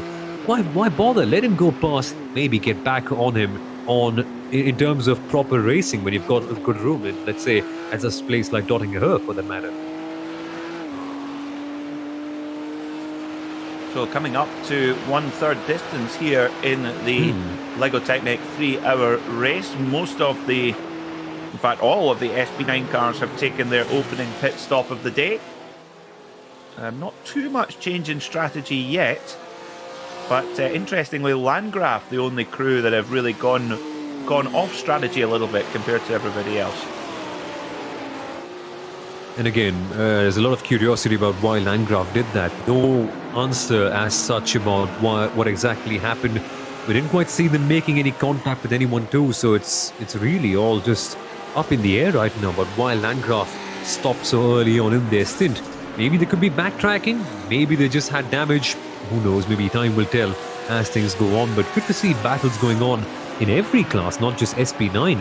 I think that's one thing we often end up neglecting, isn't it? That considering how competitive the top class is, we just don't speak about the other classes as much, but it's good to see battles going on here in SP10 and even in SP3T, Peter. That late battle has been frantic so far today.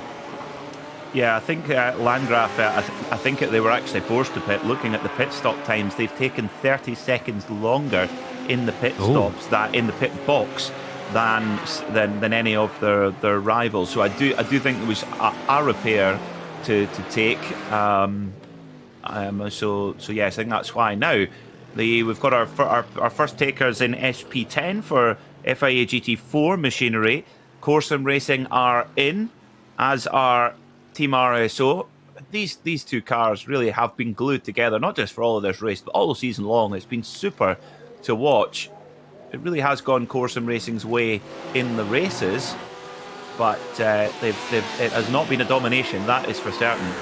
This is the battle for the top 10. ERC Sasha Ziefel trying to hold off Julian Reimer at the moment in the Phoenix Racing Lamborghini, number 5.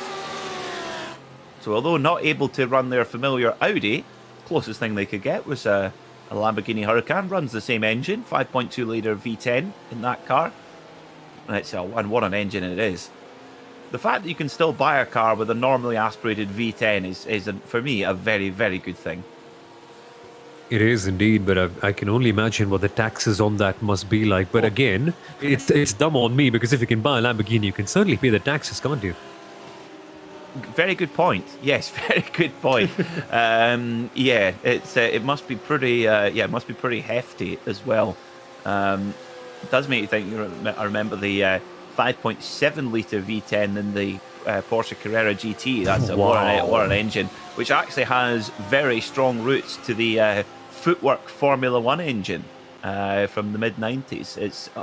There's a lot of common threads. So that's why it kind of sounds like an old Formula One car, the Carrera GT. But this is where you get an engine working at its very hardest through Antonius Bucca here after the 3-kilometre drag down the Dottinger Hose side by side. Oh, and the Phoenix car just squeezes by.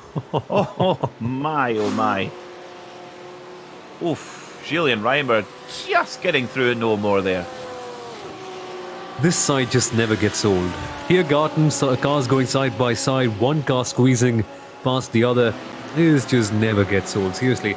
And regardless of whatever category it is also, because SP9, SP3Ts, SP10s, regardless of who does that, it still is such an exhilarating sight to watch, in my word. Phoenix really played it bold over there. And again, smart on the DOV Rhineland car as well to back off. They can maybe fight right here, right now, and get an edge on them at the Nordschleife. Hey, more battles. Corsom Racing having a good day in Cup 2. Unfortunately, that's been a bit of a rare sight, but good to see them running properly this time, because their season has been full of bad luck. Yeah, good run from Ronald Grossman. the course sim racing driver. He actually, believe it or not, although he is definitely not Scottish, he does take part in the Scottish Motor Racing Club Sim Racing Series as well. We're very international in the Scottish Motor Racing Club. And although he did, I've definitely got over it, Sumil, but he did punt me off at the hairpin at Knockhill, and I've definitely forgiven him for it, and I'm not bitter about it at all. I was leading at the time too. That just makes it even more. What's the word I'm looking for? That just makes it sting even more, doesn't it? But hey, that makes me ask a question. What's so Scottish about the Scottish Motorsport Club in that case then? Well, the Scottish Motor Racing Club is the organising club that anyone from all around the world could come and take part. If they wish to, yes. Just like, someone from Scotland could go and race in, I don't know, the Darley District Motor Club or somewhere like that. It's bump draft from Ronald Grossman. That is, this is proper Talladega stuff here as well. It's Ronald Grossman trying to get what's called a bump draft. This is a bit of a NASCAR technique where you, instead of pulling out of the draft and hitting the big wall of air, you stay behind the car in front and effectively push them forward. And Ronald actually showing a very good example there of how to bump draft. So Crazy. The Cup 2 category are now all taking their pit stop. Quanda Simsport with a pretty significant lead coming into the pits, about 12 seconds. But let's see what will happen after the pit stop. When will Zach hand over to teammate David Williams? That is such a well-balanced car, isn't it? Zach Campbell on one side, David Williams on another. You are getting quality on both ends, and which is why Quanda have been so good so far this year, just barely having a weakling. Just luck, unfortunately, not playing on their side sometimes. And Walkenhorst trying to force their way past one of the lap cars. That's our Envision. That's the BMW. And my word, this is just bold stuff. SP lines really intimidate the other cars, and it's strange that we don't get to see more crashes because these guys really leave it late. This is now, so Valkenhorst, they're still in the game here. Valkenhorst have now served their drive-through penalty. They're only 20 seconds off the lead. They're only 10 seconds from second place. And that second place car, well, in fact, actually, really, so the leading car right now is Mac Backham for Quanda Simsport. They have a 60-second penalty to serve at later on in the race. Lego Technic Esports in second place, they also have a 60-second penalty to serve. BS Competition are effectively your net leader in third place. Valkenhorst are only 9 seconds back from that and have served their penalty. So we've got a BMW, actually it doesn't look like it at the moment, but we've got a BMW slugfest for the victory here. That is correct, and let's be honest, Walkenhorst have seemingly been faster so far today than BS Competition, but BS Competition do have a bit of a time gap now. Will that shrink in the pit lane? Not sure. What will Walkenhorst do in that case? Try and counter that off? Again, they can drive fast, but will they do anything different in terms of strategy? That's the key part that we will be watching out for in these next 2 hours. But it's interesting, right? Sammy Matty Trogan, he's got this scenario mode kind of thing on right now where he has to close down the gap and he has ample of time for that. But if that's the case, even HRT could be fighting for the win, right? So this effectively is a battle for net P2 or maybe even P1 considering how they closed down BS Competition. I love it. So unpredictable. It is absolutely extraordinary. Team BMW Bank, don't write them off either. Kai Kashubi at the wheel of the number 7 car, taking over from Bruno Spengler at the pit stop there. He's only 10 seconds back from Team HRT. So, yeah, it's very tight at the front, so no mistakes can come into this. There's just so many fast cars up the front. Mala Racing Team, they've really... that gap between them and Team HRT, their championship rival, it's still sitting at 24 seconds, so there's virtually no budging at all from either side in terms of pace. But at the front of SP3T, this has been the battle of the race, without a shadow of a doubt. Corsim Racing, Team Hoisingville and Low Grip Racing, all absolutely glued together on the timing sheets and on the circuit. Now, in the championship implications for this class, Team Hoisingville have pretty reasonable advantage in the championship. So Corsim Racing need to win and Team Hoisingveld to finish really worse than even leading in this group. So Hoisingveld right now, Simil, really, they don't have to take the risks here. They're quite happy like this. They can finish in third if you know that, and that's perfectly fine. They will win the championship like that. Yeah, and Hoisingveld have done this so many times in so many other endurance racing categories in iRacing. Know exactly what to do and can be super composed on the moment when they need to be super composed. And this is where their composure must come in handy. And it's just about realizing that, because naturally as a racing driver, sometimes you want to fight, sometimes you want to get those big positions, but they must realize P3 isn't bad. Even if they drop down behind low grip racing, things will be fine. They are going to win the championship either way. Why bother taking extra risks when you can clearly claim the championship this way? I wonder how they drive though, because naturally there's always that fight as a racing driver between the, as Valtteri Bottas described it, the monkey brain and again the sane part of your brain. Yes, we all have we all have that inner part of our brain as well, don't we? When it can just get out the cage. It was Dr. Steve Peters who wrote that book. It's a very, very good book, so I believe. I think it's called The Chimp Paradox, and it's a really interesting book about sports psychology, and indeed, human performance psychology. Yeah, I've read about it in a few other books, and it's really a study that's kind of put the way forward. And it's amazing how some drivers actually are able to remain more sane on track. Case in point, your Valtteri Bottas of the world. But in endurance racing, you have to have that, right? Because there's got to be a sense of prudence all the way through, that you've got to drive conservatively, because as we mentioned previously, as we mentioned all the time, you can lose a race at this point of a race, but you can't win it. You've got to get to the end to actually score the points. Now, ISM Racing Schweiz want to get to the end in a good position. My word, did they get close. Oh, this corner, Peter, this corner. Yeah, well, it's called Moot for a reason. Bravery corner in direct translation. And Simon and Moser showing plenty of it, but as is Marcus Jirac for Asher Racing, battling on really over the best of the rest. This class has been dominated by no other class in the championship has been dominated. I think we can say that very safely. But in the Cup 2 category, it really has been dominated by the Coanda Sim Sport team. Amazing in qualifying, and in the race they've just been imperious. At the moment, Zach Campbell leads for that outfit by 11 seconds over this pair here, battling over second place. Now, interestingly, the front of Simon and Moser's IES Sim Racing Schweiz Cup machine, there's a little bit of damage to the front there. Now, I wonder if this is a case of what we saw with Sami Matti-Trogen's BMW a couple of rounds ago, Simil. I wonder if that's curb damage. Yeah, exactly, because as far as I can remember, IES Schweiz haven't quite been in any major contact as such.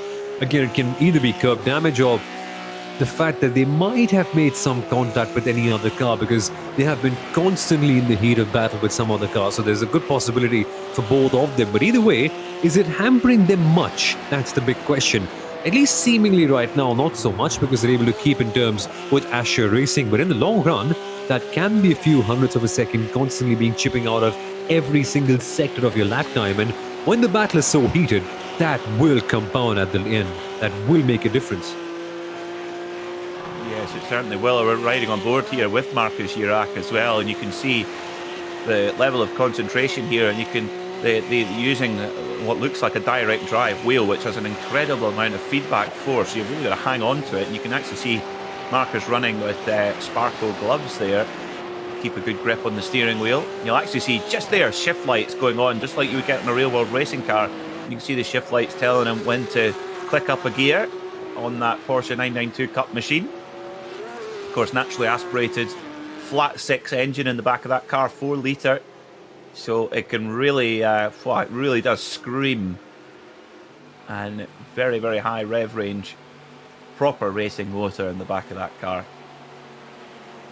Now here we go, no problem then for Simon and Moser. Gets a great run out of the Galgenkopf and just blows straight by Marcus Jirac. So the damage not holding him back too much. Which is contrary to what we saw with Walken-Offs and Sami Matti-Trogen, because consistently in that race, Sami Matti-Trogen was a couple of tenths down all the time, and that is where he got compromised on the win. Or is it just that Asher lifted off and that's why IES were able to get past? Because clearly, Asher getting back the run immediately. You could be right there, Sumil. Actually, that could well have been very much strategical. The only thing is, though, if you lead out this final corner here, heading towards the start-finish line, you do then have quite a long run down towards turn 1. So a Moser might well get a move here on the brakes, and you can see Urax having to go very, very defensive straight away, covering the inside line, saying if you want it, you've got to go all the way around. And the Moser says, yep, okay, I will then. So this is going to be very tight at the apex as well, and Moser just can't quite get it stopped in time. So drive-through penalty being issued to car 292, Sim Racing Academy Red. I would think that will be for the collision with Phoenix Racing that we saw a little while ago. That is correct. That's the exact reason why they've got that penalty, but no other penalty apart from that for now.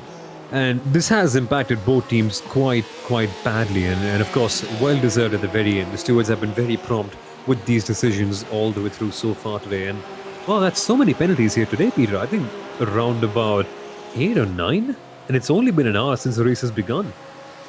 Yeah, there has certainly been a lot of penalties. Now, the man of the moment right now is this man on screen, Rainer Talvar for Mala Porsche, is driving so quickly. Last time round, a 7:52, much quicker than those cars around him, even quicker than our race leader, Matt Backham.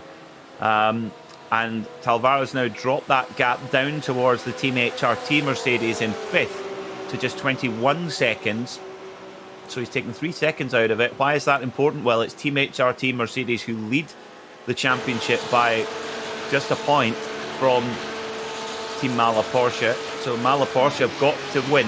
They've got to beat HRT Mercedes basically in any position, and that will be enough to win the championship unless something strange happens. And MRS Esports there, the number 14 Porsche of Tim Yarshall, not giving too much of a fight there as well. Talvar on the charge.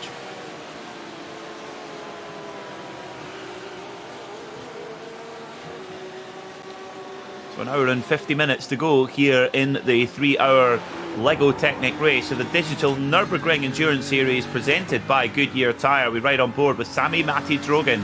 He's had to serve a drive-through penalty for an administrative error, really, in qualifying, but he's fighting back. Sami Matti Drogen only 13 seconds. Only 13 seconds back from our race leader, Matt Backham, at the moment, who is due to serve a penalty, as is the second place car, Lego Technic Esports Lamborghini, Dane Warren. So BS Competition now effectively net lead the race by 6 seconds from this man, Sami Matti Drogen. And you can just see the way he's driving consistently on a push, because he knows this could be the day where they finally get their first win of the season, actually. It's kind of strange to say their first win, because there's been so many situations where Walkenhorst could have gotten the win, could have gotten the big W, but it hasn't quite happened yet. I just hope that I can add till today at the end of that sentence. That'll be so much fun. Yeah, I think they would deserve it. They've certainly had the pace, that's for sure. And it seems like today they really do have that as well. Sami Matti Drogen really quick last time by. 7:49, my goodness. So, yeah, going very, very quick indeed. As the pace is really hotting up at the front of the field. As BS Competition, they move by into second position. So Dane Warren has to give best. Remember, that green Lego Technic Lamborghini has to serve a 60-second penalty for not fielding a real-world driver. So, BS Competition, they do not have that worry. They did not have to serve any success penalties either, so they are in a really strong position right now. So could we see a win for the Zebras today? Quite possibly. As it stands, BS Competition, if they do get that win, or even for that matter stay in this position, which I think they won't because Commander are due to have a penalty, they will end up finishing third in the championship, because Landgraf, who started off 1 point ahead of them, really are having a bad day with that early pit stop, as we discussed. And the other teams that can challenge them, the likes of BMW Bank and Windward Mercedes, well, they're not as close as they should be ideally. So with this big result, win or not a win, we could see BS competition seal P3 in the championship today, and that is going to be huge considering how topsy-turvy the season has been. Speaking of topsy-turvy, it's been a difficult day for Team Landgraf Mercedes. They're running down in 13th at the moment, having served extra time in the stops, we think, to take repairs. But they're now under investigation for another incident as well, so we shall see. It's an incident with, I think it was with a Porsche Cup car, so usually in these situations, the penalty normally goes towards the higher class car, as they're the car that they've got to try and get through safely without contact. But Marcus Hirak doing a great job here to keep Simon Moser at bay in the battle for second place in the Porsche Cup category. Update on the barnstormer in SP3T. Corentin Guinez leads from Team Heusinkveld. Corentin Guinez for Corsim Racing leads from Team Heusinkveld from Low Grip Racing. Just half a second back from Corsim Racing to Heusinkveld, with Low Grip Racing now just dropping off the scent slightly, 2.7 seconds back.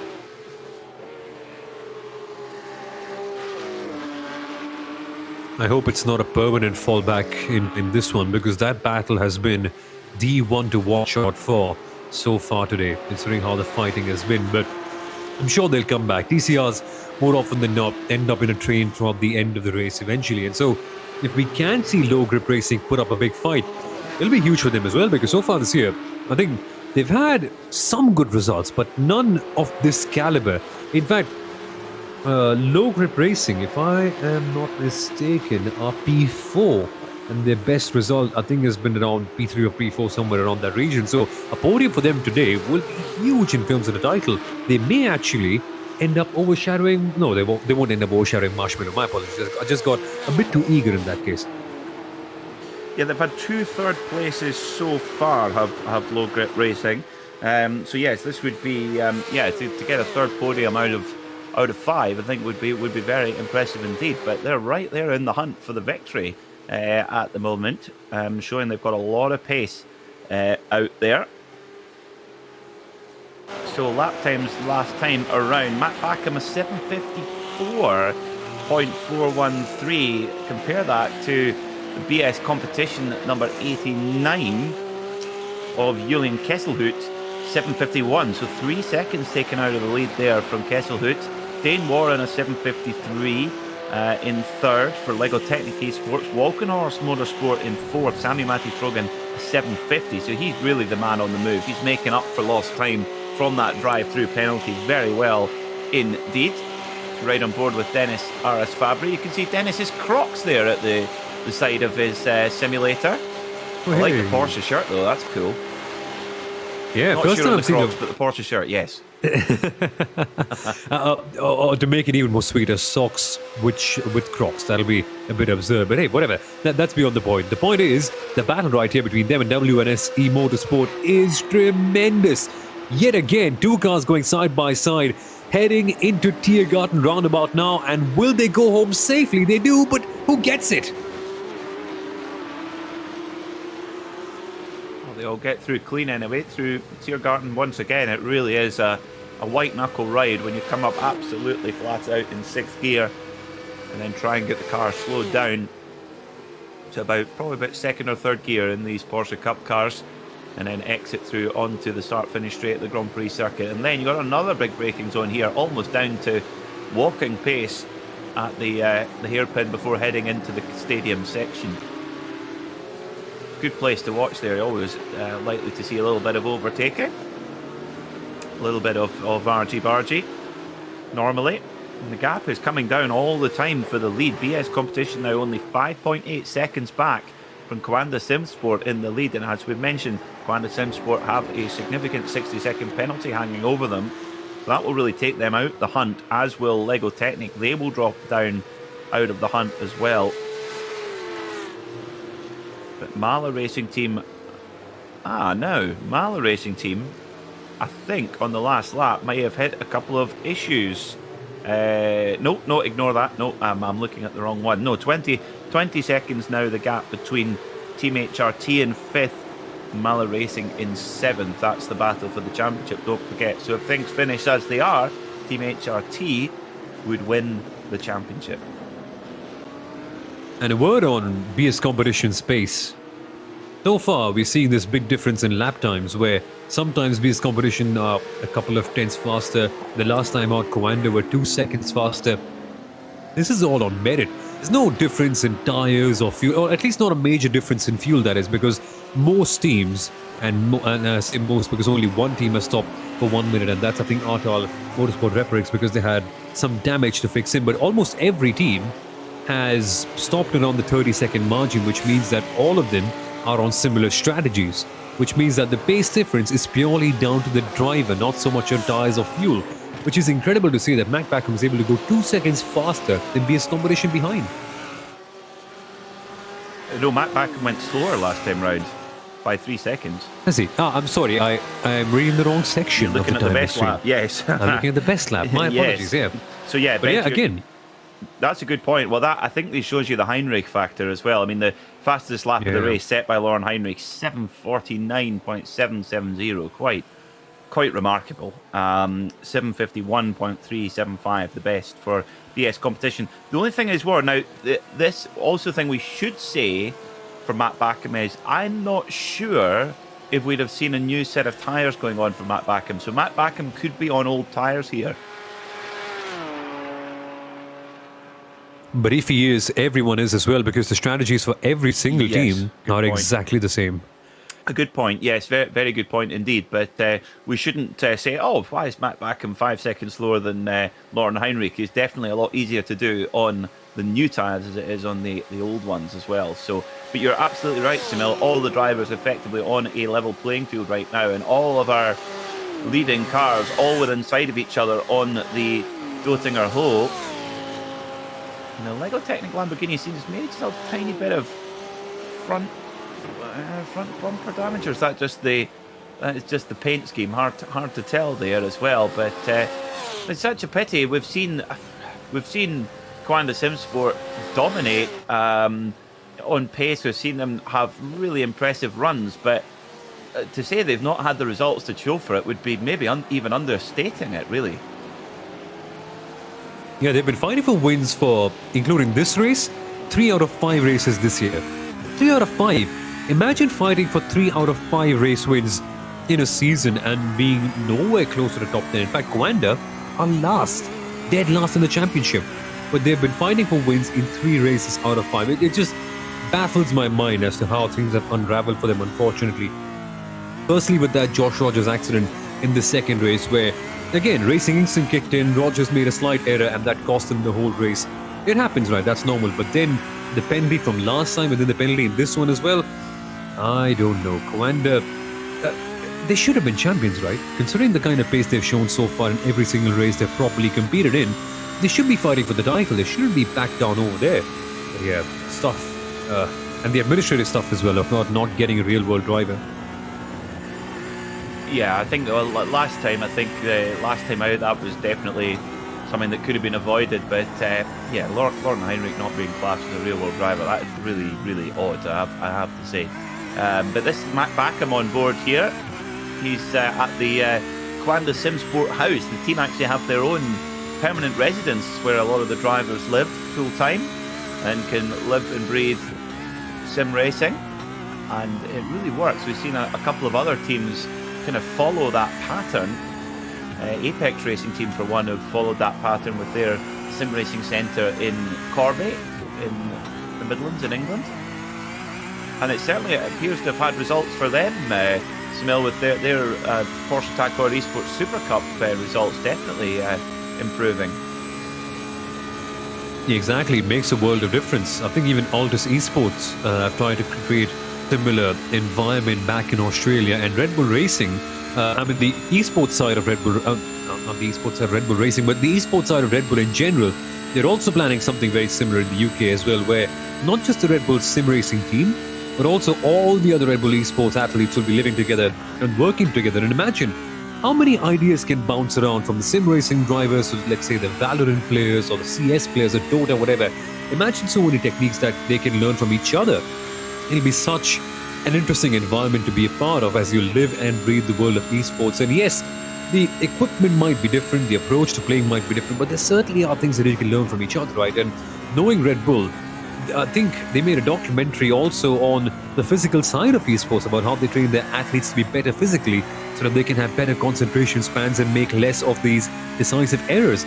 It's ridiculous the amount of detail that's being put into the world of sim racing and esports these days. Yeah, and that's it. And it's human performance at its most. You're asking a heck of a lot of the brain and the body, that's for sure. Matt Backham here driving very, very neat and tidy. This will not be straightforward at all. We've been running for about an hour and 20 minutes, so the tyres will be getting towards the latter part of their certainly their peak anyway. So Matt having to really use a lot of his skill, and he's keeping it nice and smooth and tidy, not rushing it too much. Very nice to watch actually. And the gap between BS competition only came down by just a second last time. 7:53 for Backham, 7:52 for Kesselhout in the BS competition car. Lego Technic 7:52.9, 7:50.9 for Sami Matti-Trogen. So Sami Matti-Trogen really on the charge at the moment. He's now only 8.9 seconds off the lead. Quite incredible, and he's nearly onto the back of the Lego Technic Lamborghini already. With a penalty, that is. He served a penalty and he's then done that. Incredible. I think this has got to be the day for Valkenhorst. If they, it would almost be a bit of a story of their season if they were able to win, but do it with a drive-through penalty as well. I think that would be quite extraordinary. Yeah, exactly. It's been such a dramatic year for Valkenhorst. They've had races lost because of damage to their car, because of curb damage. The curb strikes, that is what I mean to say. They've had a couple of races where luck just hasn't quite been on their side and there's been incidents holding them back. But winning in this fashion, again, it's assuming that they are going to win, because remember, they still have to pass BS competition. But winning in this fashion would be quite something. But hey, when did German Sim Racing join this battle? I don't remember them being anywhere close to these guys. I think they were sitting at the back of the train for a little bit of a while. They've just been very stealthy of German Sim Racing.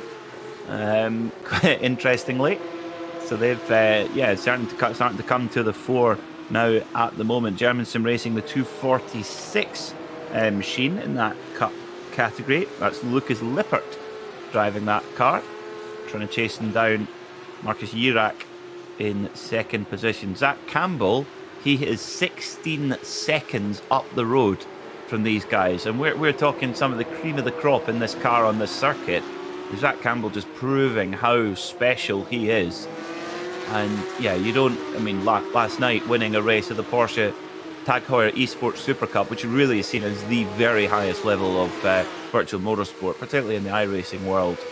And if you can win races in that, you really are the top of the top. Yeah, that's world championship in the world of sim racing, and there's a reason why the competition there is just so tight. Those drivers are top level drivers, and I love the fact that this cup car has become basically a bit of a performance side, that if you want to be known as one of the best on iRacing, you've got to be great in this cup car. And so many drivers have tried, so many drivers have gone out there and proven themselves in this car, but still it remains to be such a beast, so hard to handle. Barely any driver aids. No, virtually none at all, really. It's just you, a flat six engine, and one of the best one-make racing chassis you're ever likely to encounter. This car is the first cup car to run on the proper wide body as well, now that the 992 shape of 911, all the 992 Porsche 911s run on the wide body rather than the standard body. I was actually in Stuttgart a couple of weeks ago at the Porsche Archive and saw these cars coming off the production line. Not the cup car, the road car, not the cup car. Some experience either way. Yeah, exactly. And it's fascinating when you watch these, 911s and Caymans and Boxsters coming off the production line. You see them parked up outside the factory, being ready to go to their new owner. And I always thought, walking back to my hotel at night, thinking, I wonder where that's going in the world. I wonder which lucky person's going to take delivery of that car. and actually even what they're going to do with it, because so many owners they just end up keeping their car in the shed. You don't do that with a Porsche, right? You kind of go out and drive it out, but I don't remember what prince was it of some country who I think had around 100 or 200 supercars parked in his garage that were unused, and 3 or 4 McLaren F1s as well. I don't remember who that was, but don't do that with your supercars if you ever buy one, please. No, definitely not. And particularly Porsches, they are designed to be used all the time as well. In fact, one of the presenters on the British version of Top Gear, Chris Harris, he's got a 911 GT3 Touring that he's done 50,000 miles in it, and drives it every single day. And that's exactly what you should do with that car. And these cars are built, you think the contingencies that are built into these cars now, they are, yes, they're complicated, but they're built to be very, very strong. And that DNA comes through in this 992 Cup car, which is now had its first full year in competition last year, and now will be really much the standard across the board in Porsche Carrera Cup racing in 2022. And Lauren Heinrich, he will be taking part in that championship in the Porsche Super Cup, and his car leads at the moment in this race. Coanda Simsport, his teammate Matt Backham on board, but the BS competition team, Simul, they are closing in. Number 89 BS competition BMW, Julian Kesselhut. It's only 2.8 seconds between Coanda and BS at the moment. Interesting. And so we might see that squabble settled out on track instead of in the penalty boxes.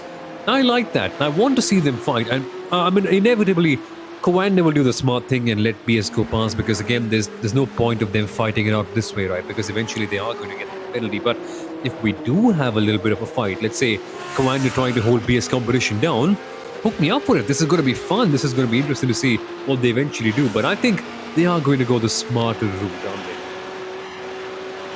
Yeah, you would think so. Wow, very tense stuff here at the Nürburgring Nordschleife.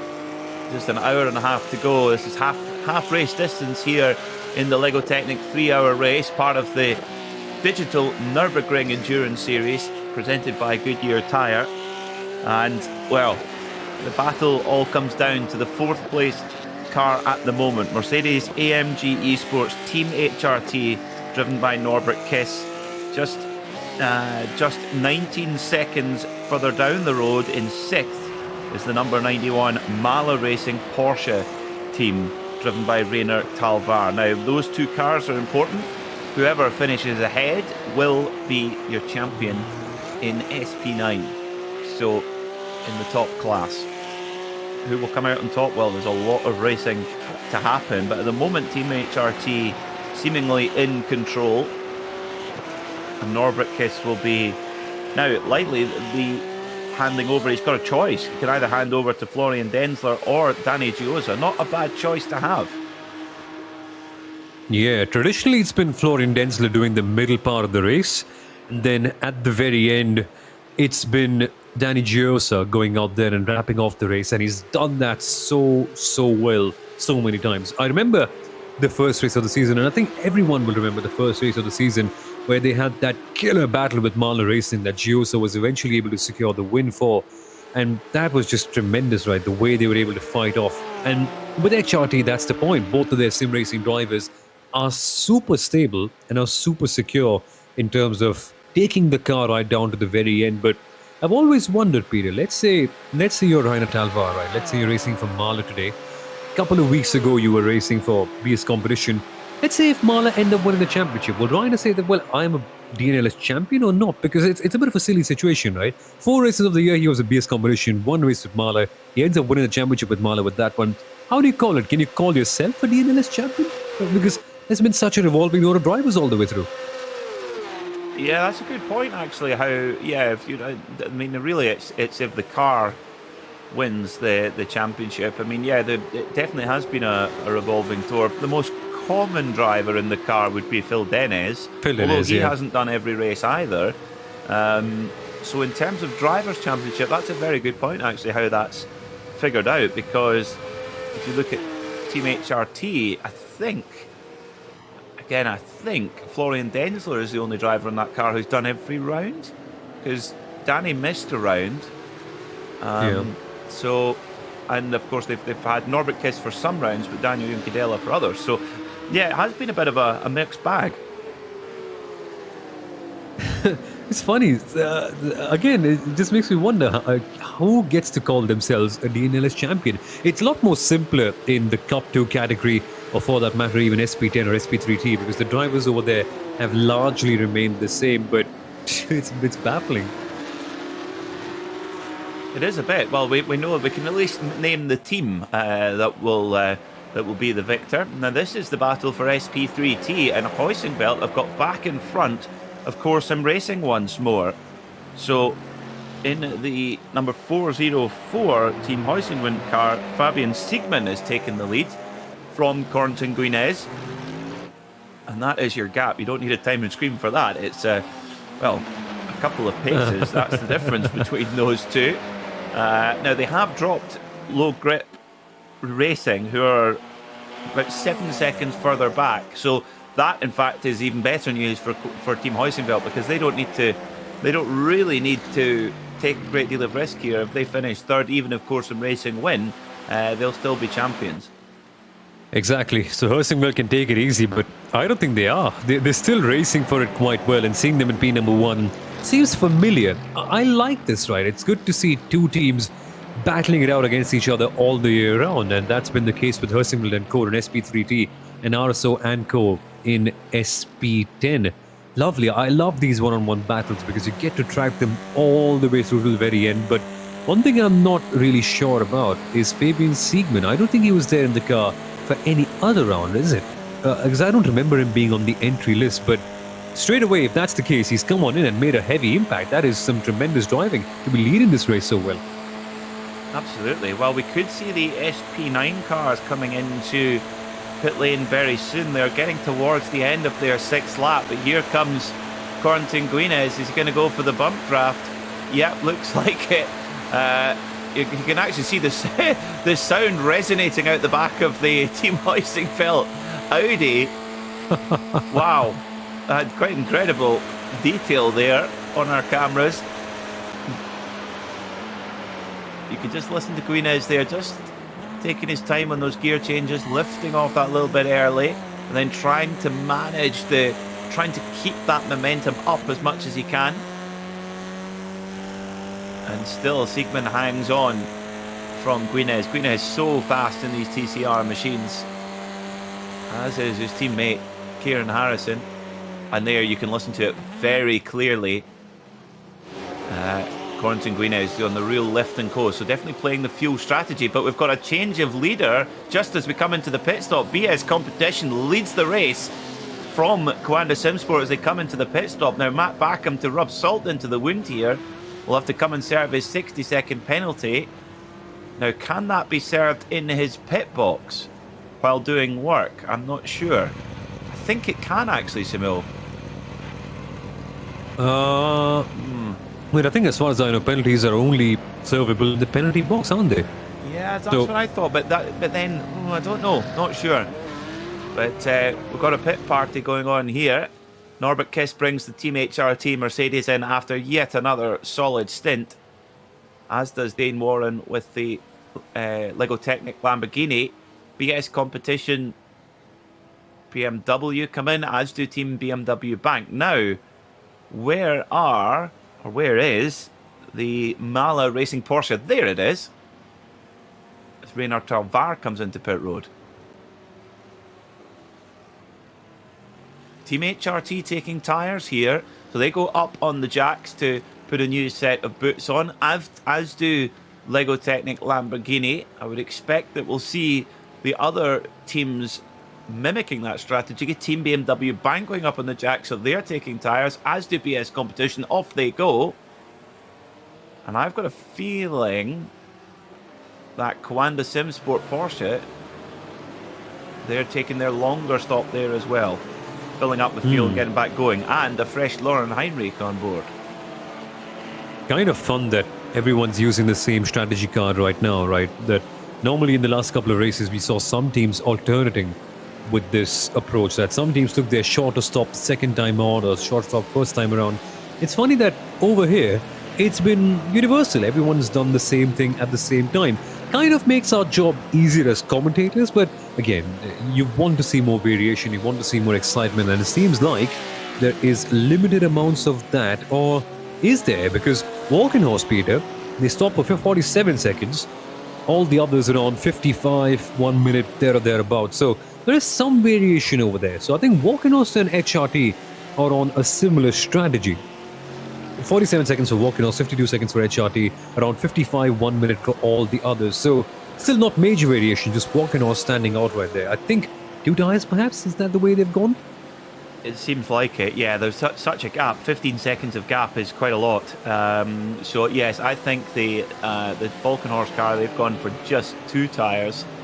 So maybe changing the rears, given it's a rear-wheel drive car, and they're likely to get more worn, possibly. I'm not sure.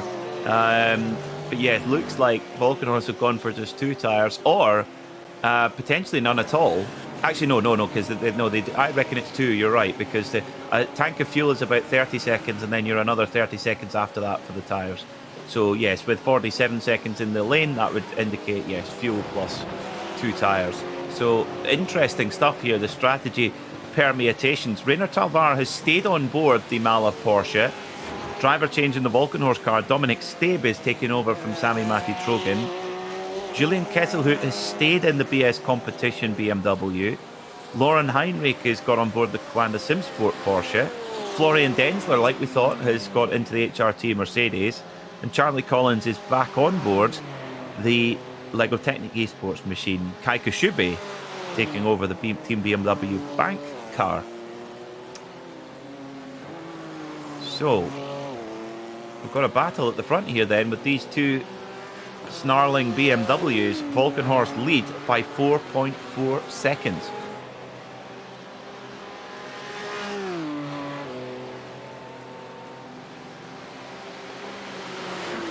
So you're watching here the 3-hour Lego Technic race of the digital Nürburgring Endurance Series presented by Goodyear Tyre. This is the 5th and final round of the championship, and we have an incredibly tight championship battle between Team HRT Mercedes number 4 and Mala Racing Team Porsche number 91.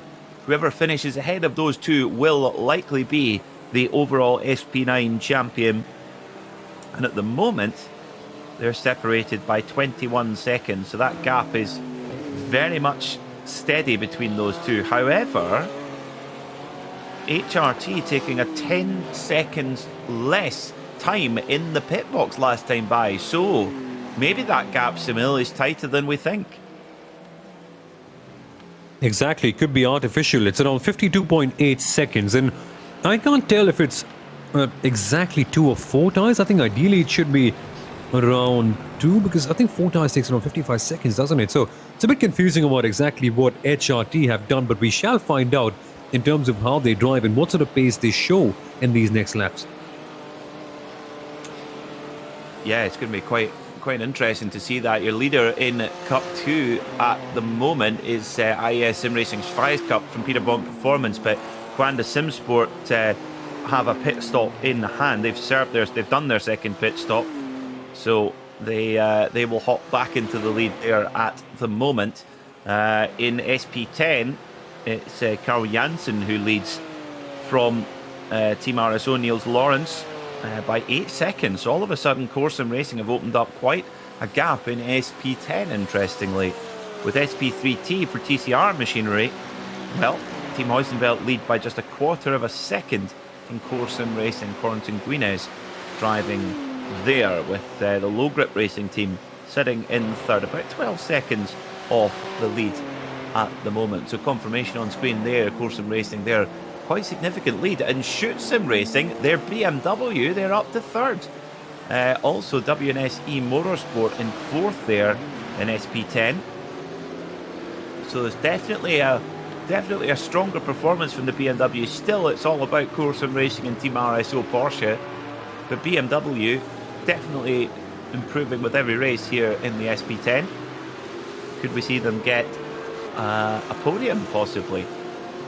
that would be nice, I think, to see a little bit of variety on the podium. It really has been Porsche domination at the front of the SP10 field. And SP3T, well, Team Heusinkveld, as it mentioned there, leading by just 0.3 of a second, almost nothing to Core Sim Racing. There you are, it's as close as that. Corentin Guina is driving the Core Sim Racing machine, with the Heusinkveld car driven by Siegmann. There, of Fabian Siegmann.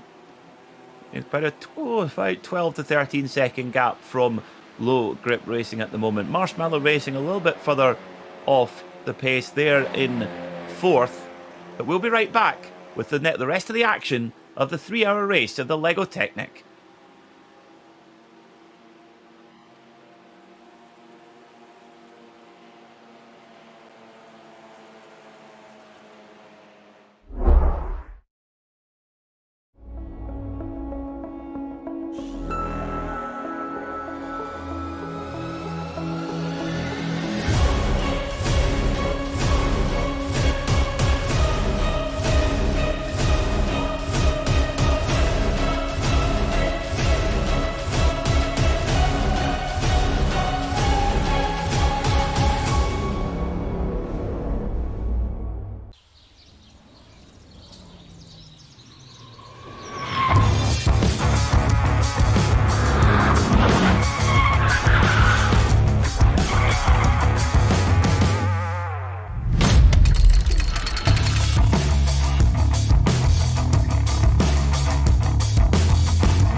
Herzlich willkommen. Auf den Gewinner wartet ein großes Preisgeld. Cut! Mittagspause! Willst du wissen, wer gewinnt? Dann hol dir GigaTV. Da ist jetzt Netflix inklusive. Alle Spieler zum Set. Für nur 19,99 €. Das volle Programm mit bis zu 2500 Filmen auf Abruf. GigaTV, jetzt inklusive Netflix. Together we can.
Welcome back to the LEGO Technic 3-hour race of the digital Nürburgring Endurance Series presented by Goodyear. It's Peter Mackay here alongside Sumil Arora in the commentary box here on the LEGO Technic live stream. And we're heading into the final part of the race now, just an hour and 13 minutes to go.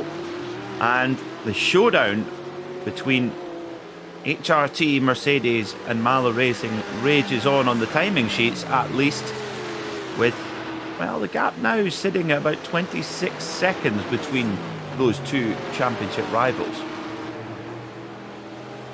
I want to see how that gap evolves throughout the race, right? Because there's just 1 hour, 15 minutes left, one more pit stop left in the bag. Will we see something different happen in terms of strategy? Because as it stands, well, it's going home properly to HRT. But again, it's a long race still an hour and a half. An hour, 15 minutes. A lot could change. Not saying go wrong, but a lot could change. And I want to see some more fun action going on here. But luckily, we are getting a ton of that in the Cup category. And well, this battle has been raging on for how many laps? I think around the last half an hour, we've seen German sim racing and core sim racing get oh so close to each other all the time. Yeah, this is the battle for 6th position here. Of course, in racing's Dominic Engel trying to stave off the attack from Jan Schmitz in the German sim racing number 246 car. Meanwhile, battle for 9th, GeForce Experience Esports, Luke Schneider holding off Kai Schubert in the Kart Raceland Esports by OKCCS machine. Catchy name. So one thing about sim racing team names, Simil, is they remind me of Japanese motorcycle endurance racing team names. They usually require a deep breath first. No, they're long. They're all so long right here, but kind of sensible because they've got so many sponsors to kind of help and promote as well. But seriously, the most fun is TUV Rhineland by OK. I think I'll just say the whole name outright. It'll be some challenge, so please excuse me. ERC powered by FSP TUV Rhineland Yellow. That's a name and a half.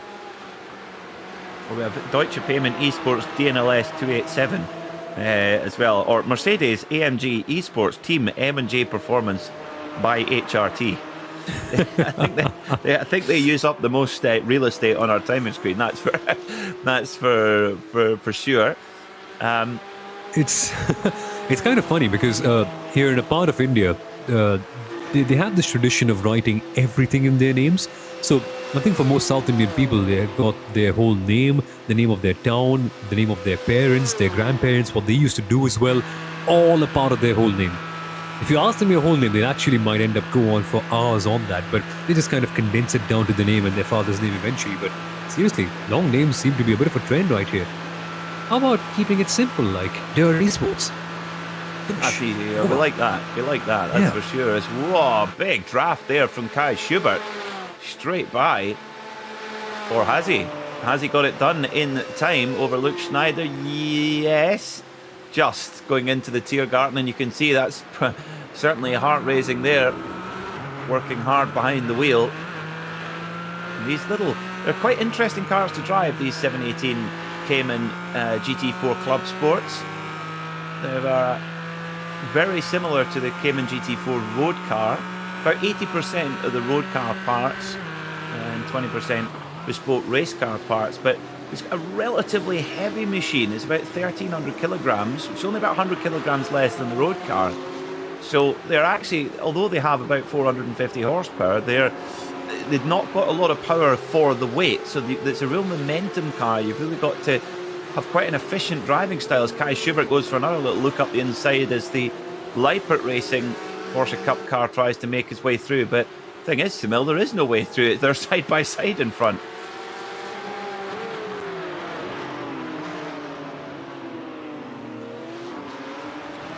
Lippert finally make the way through there as the two little Caymans battle away. Again, age-old habit of me not remembering to unmute the mic. But point is, battle is turning out to be quite awesome. And I was about to say that the best part about the GP circuit is that it allows you to battle all the way through. It's kind of underrated in a way because of all the Grade 1 circuits, it just allows you to fight at literally every single corner. That's the amazing part. Of course, if you're not using the GP chicane, that's the only one corner where you can't really go side by side. But even still, the circuit allows for so much of good racing. Imagine the NLS without the GP circuit. I mean, again, it would be tricky to kind of house all the cars in and have a pit lane, but still, they would kind of miss that extra flavor that the GP circuit offers.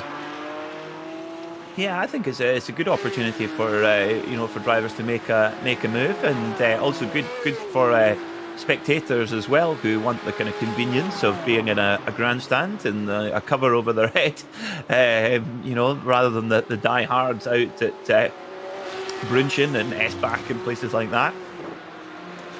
So the Porsche train has barely put a piece of paper between Kai Schubert and Luke Schneider. And this is the battle over 9th position in SP10. No less fierce than that one up at the front.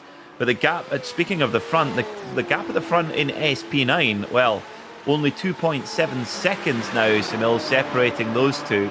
So BS Competition, they are closing that gap all the time down to Volkenhorst Motorsport. No, the tables have turned, haven't they? Because we initially thought that Volkenhorst would be the faster car, but I think since BS Competition realized that they could be gunning for the win, they have turned up their pace quite a fair bit. And so far this year, Volkenhorst have been the faster of the two BMWs, but great to see BMW BS Competition kind of recognizing the challenge and responding accordingly, because now we could see a proper fight. It's not going to go one way or the other for granted. Well, an hour and 6 minutes to go. It's well, there's going to be a tense last hour of this season as well. But these two SP10 class Porsches absolutely playing for keeps here as they come up towards Adenauer Forst. And you can see there, there's the largest piece of runoff on the entire circuit there. And look at the size of it. You could have a game of football there as well. And then it's flat out down towards Metzgesfeld. Now, if this was a rally circuit, or a rally stage, you would have "don't cut" in your notes here, because if you do, that big curve, there it is, if you hit that, your car will be sent off course. And we've seen a lot of drivers make that mistake and end up in the wall there on the right-hand side. Get back further earlier on in the lap, heading up towards Flugplatz. And it's very, very full commitment particularly in Porsche 992 Cup cars, when you've not got the same aerodynamic grip as a full-on SP9 car would have. Plus limited driver aids, plus the car is more on the momentum side of things. You've really got to drive hard. And look at this now. Look at the side-by-side action. Will they make it through? Yeah, through Arenberg they go. It's a slightly nicely cambered corner there, and then down towards the Fuchsrohe, down the foxhole, and you're almost as fast as you would get at the Dottinger hole. You're actually right heading to the higher part of top gear. There's the Phoenix Racing Esports car. Oh, big crash, huge crash there. Team Sim Racing Academy and Artal Motorsport, they collide at the foxhole. So Phoenix Racing escape, there they go, off into the distance, as do, relatively speaking, Artal. But Sim Racing Academy, no such luck there. Wow, big damage. That was a huge incident. Oh, man. Yet again, it happens in the Cup category. We've seen it a couple of times this year, and that ghost comes back in here right today. That's the battle of driving at the Nordschleife. That's the battle of racing at the Nordschleife. There's so limited room. Heusingveld off. Sorry, Heusingveld off. Oh, our championship leaders are off. They're in the wall at Flugplatz. What? Oh no. Oh, Team Heusingveld. Now the Mala Porsche, another championship contender, was coming through, and Heusingveld in the fence. I think they still should be fine though, Peter, because at worst they would have dropped back down to P number 3. In fact, Heusingveld are still second. I don't know, Peter. It's the second time this year that Heusingveld, in fact, second time in 2 races, to be honest with you, that Heusingveld have gone into the grass and gravel. They have had a bit of an incident and they've rejoined, and their race has gone perfectly fine. This literally does nothing to their championship.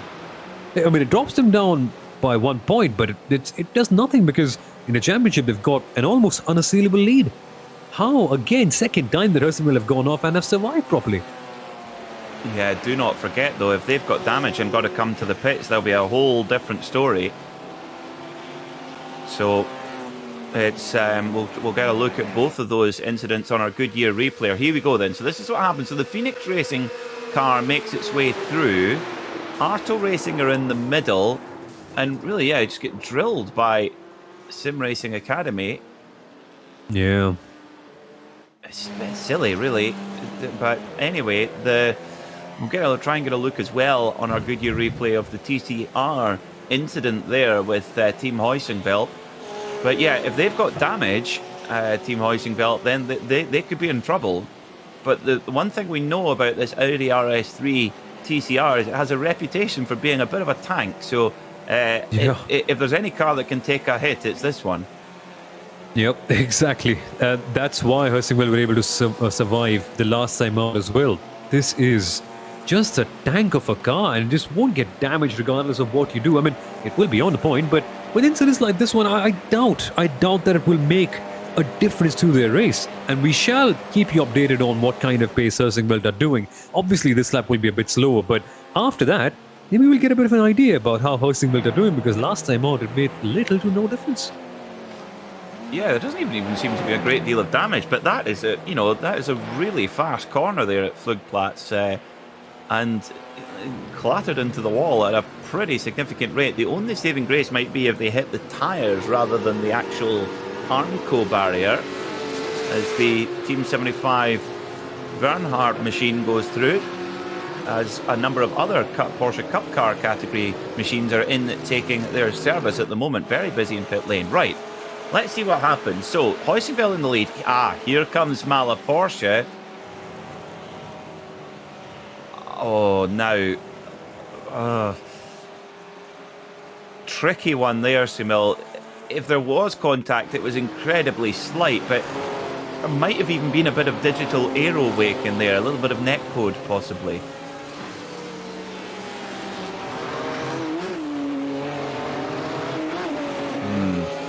Very interesting stuff indeed. Yeah, so I'm not quite sure, but there could be that netcode coming in a little bit, but I don't think the contact was enough to kind of get Mahler a penalty, right? Because there might have been some, maybe not enough. I don't know. Again, that's just my take. Race Control will have theirs, but so far, no investigation done yet by Race Control.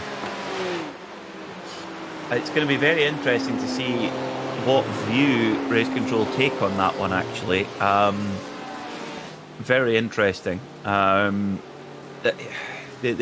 be very fair to Mala Porsche, there was room and there was a gap there, and they took it, and very, very marginal. And I think when you're, well, this is the thing, isn't it, Sumil? When you're fighting from behind for a championship, those are the 50-50 moments you can't afford not to go for, effectively. Exactly. It kind of pains a bit less. I mean, it pains a bit more if you don't quite go for them, because again, you're missing out on those chances to gain some time, and Mahler desperately need to. I suppose even if it will be a penalty, it makes limited difference to Mahler, because either way, they are currently in a situation where they are losing the title, so it just kind of compounds a little bit. But yeah, I think seriously, they had to take that chance, they did, but I don't think there was enough in it to give Mahler a penalty. I think it's so difficult. I mean, if you're in the Mahler camp, you're probably thinking, oh, I thought we were clear. If you're in the Heusinkveld camp, you're thinking, that guy put us in the fence. Those are the two extreme ends of the coin. What side will Race Control take? Will they stay in the middle? Don't know. Okay, so we reset slightly. Your champions elect at the moment are Mercedes-AMG Team HRT. Florian Denzler driving at the moment, and if they finish where they are, they will be your digital Nürburgring Langstrecken-Series champions. But they have Mala Porsche on their case, and that little incident for that Mala Porsche will maybe just take the wind out the sails a little bit, because they definitely would have seen what happened there. And quite a bit of damage on the front of this Lego Technic Lamborghini, Sumil, and a little sort of slight crumpling of the bonnet. Yeah, that doesn't quite help. We saw with Walkenhorst that can make a big difference in terms of performance. Maybe if not in Cup 2 or any other class, but certainly so in SP9s, that will be hurting them a little bit. Penalty, and then this. It's not really going Lego Technic's way so far, but at least we've seen a sign that they can compete at the top level. It's just a matter of other external factors that's holding them back. Really, we know that next year, perhaps, they can be a team to watch out for, if, of course, things remain simple for them, because so far it's been such a complicated year for them. We don't even know what's exactly happened and why they've so often not done so well in races. Dominic Stab, our leader in SP9, is coming back after a little bit of a break from sim racing, and I wonder if that's showing that little bit of race rustiness, because Julian Kesselhut for PS Competition has continued to chip away that gap, and the gap for the lead at the moment is It's only 1.5 seconds. So it's game on at the front of the field at this moment. It's also game on, although, as you mentioned, Smil, it's great to see Charlie Collins once again showing just how fast he is in that Lego Technic Lamborghini. And yeah, Charlie just said not at the rub of the green at all, but goodness, when he's got a lap together in this car, he's so impressive and is hunting down Florian Denzler and really reeling in the championship leader at quite a pace here. Yeah, exactly. Even with a slightly damaged car, which is the amazing part. I don't know. I just really don't know what has gone wrong for LEGO Technic Esports this year. They've had such a good driver lineup. They've had almost everything going in their way in terms of raw pace, but just not able to construct the race together. It's kind of surprising, right, considering the caliber of the team, but at least they've been entertaining, and that is also one thing they're contributing to in this race, because they have had their hand in so many battles here today. They're just making this race so much more fun.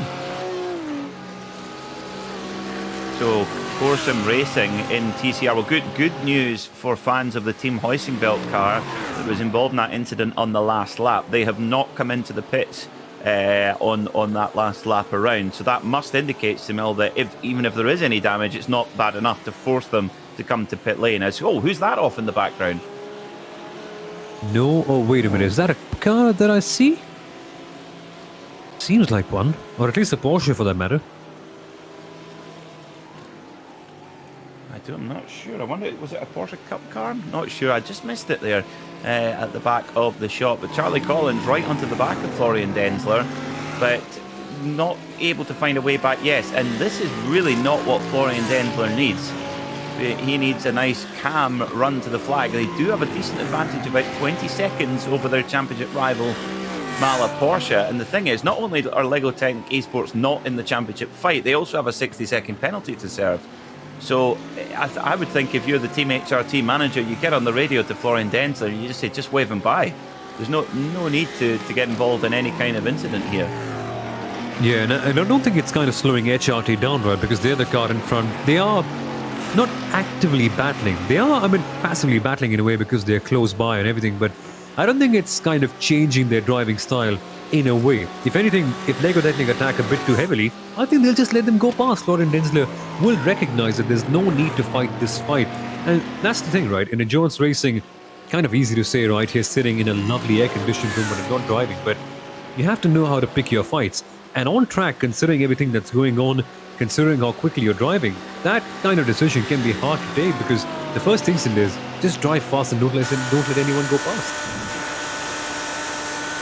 Well, we'll see what approach they decide to take, and this is interesting now. The big grunt, the Alsterbach muscle in the front of that Team HRT Mercedes really showing up the Kesselchen as well. The Lamborghini just struggling a little bit to stay in the draft of the big Mercedes. Also can come down to how you get out of the very tight right-hander of Bergwerk to carry as much speed out of there as possible. That could be definitely the case as they head up towards the Caracciola carousel. And then bang, you just put a wheel down there in the groove and then hook it up on the run up towards Huaak, the tallest or the highest part of the circuit. This is where you really need horsepower. The run from Bergwerk all the way up to Huaak is almost constant power sapping climb. It's almost like a German Pikes Peak.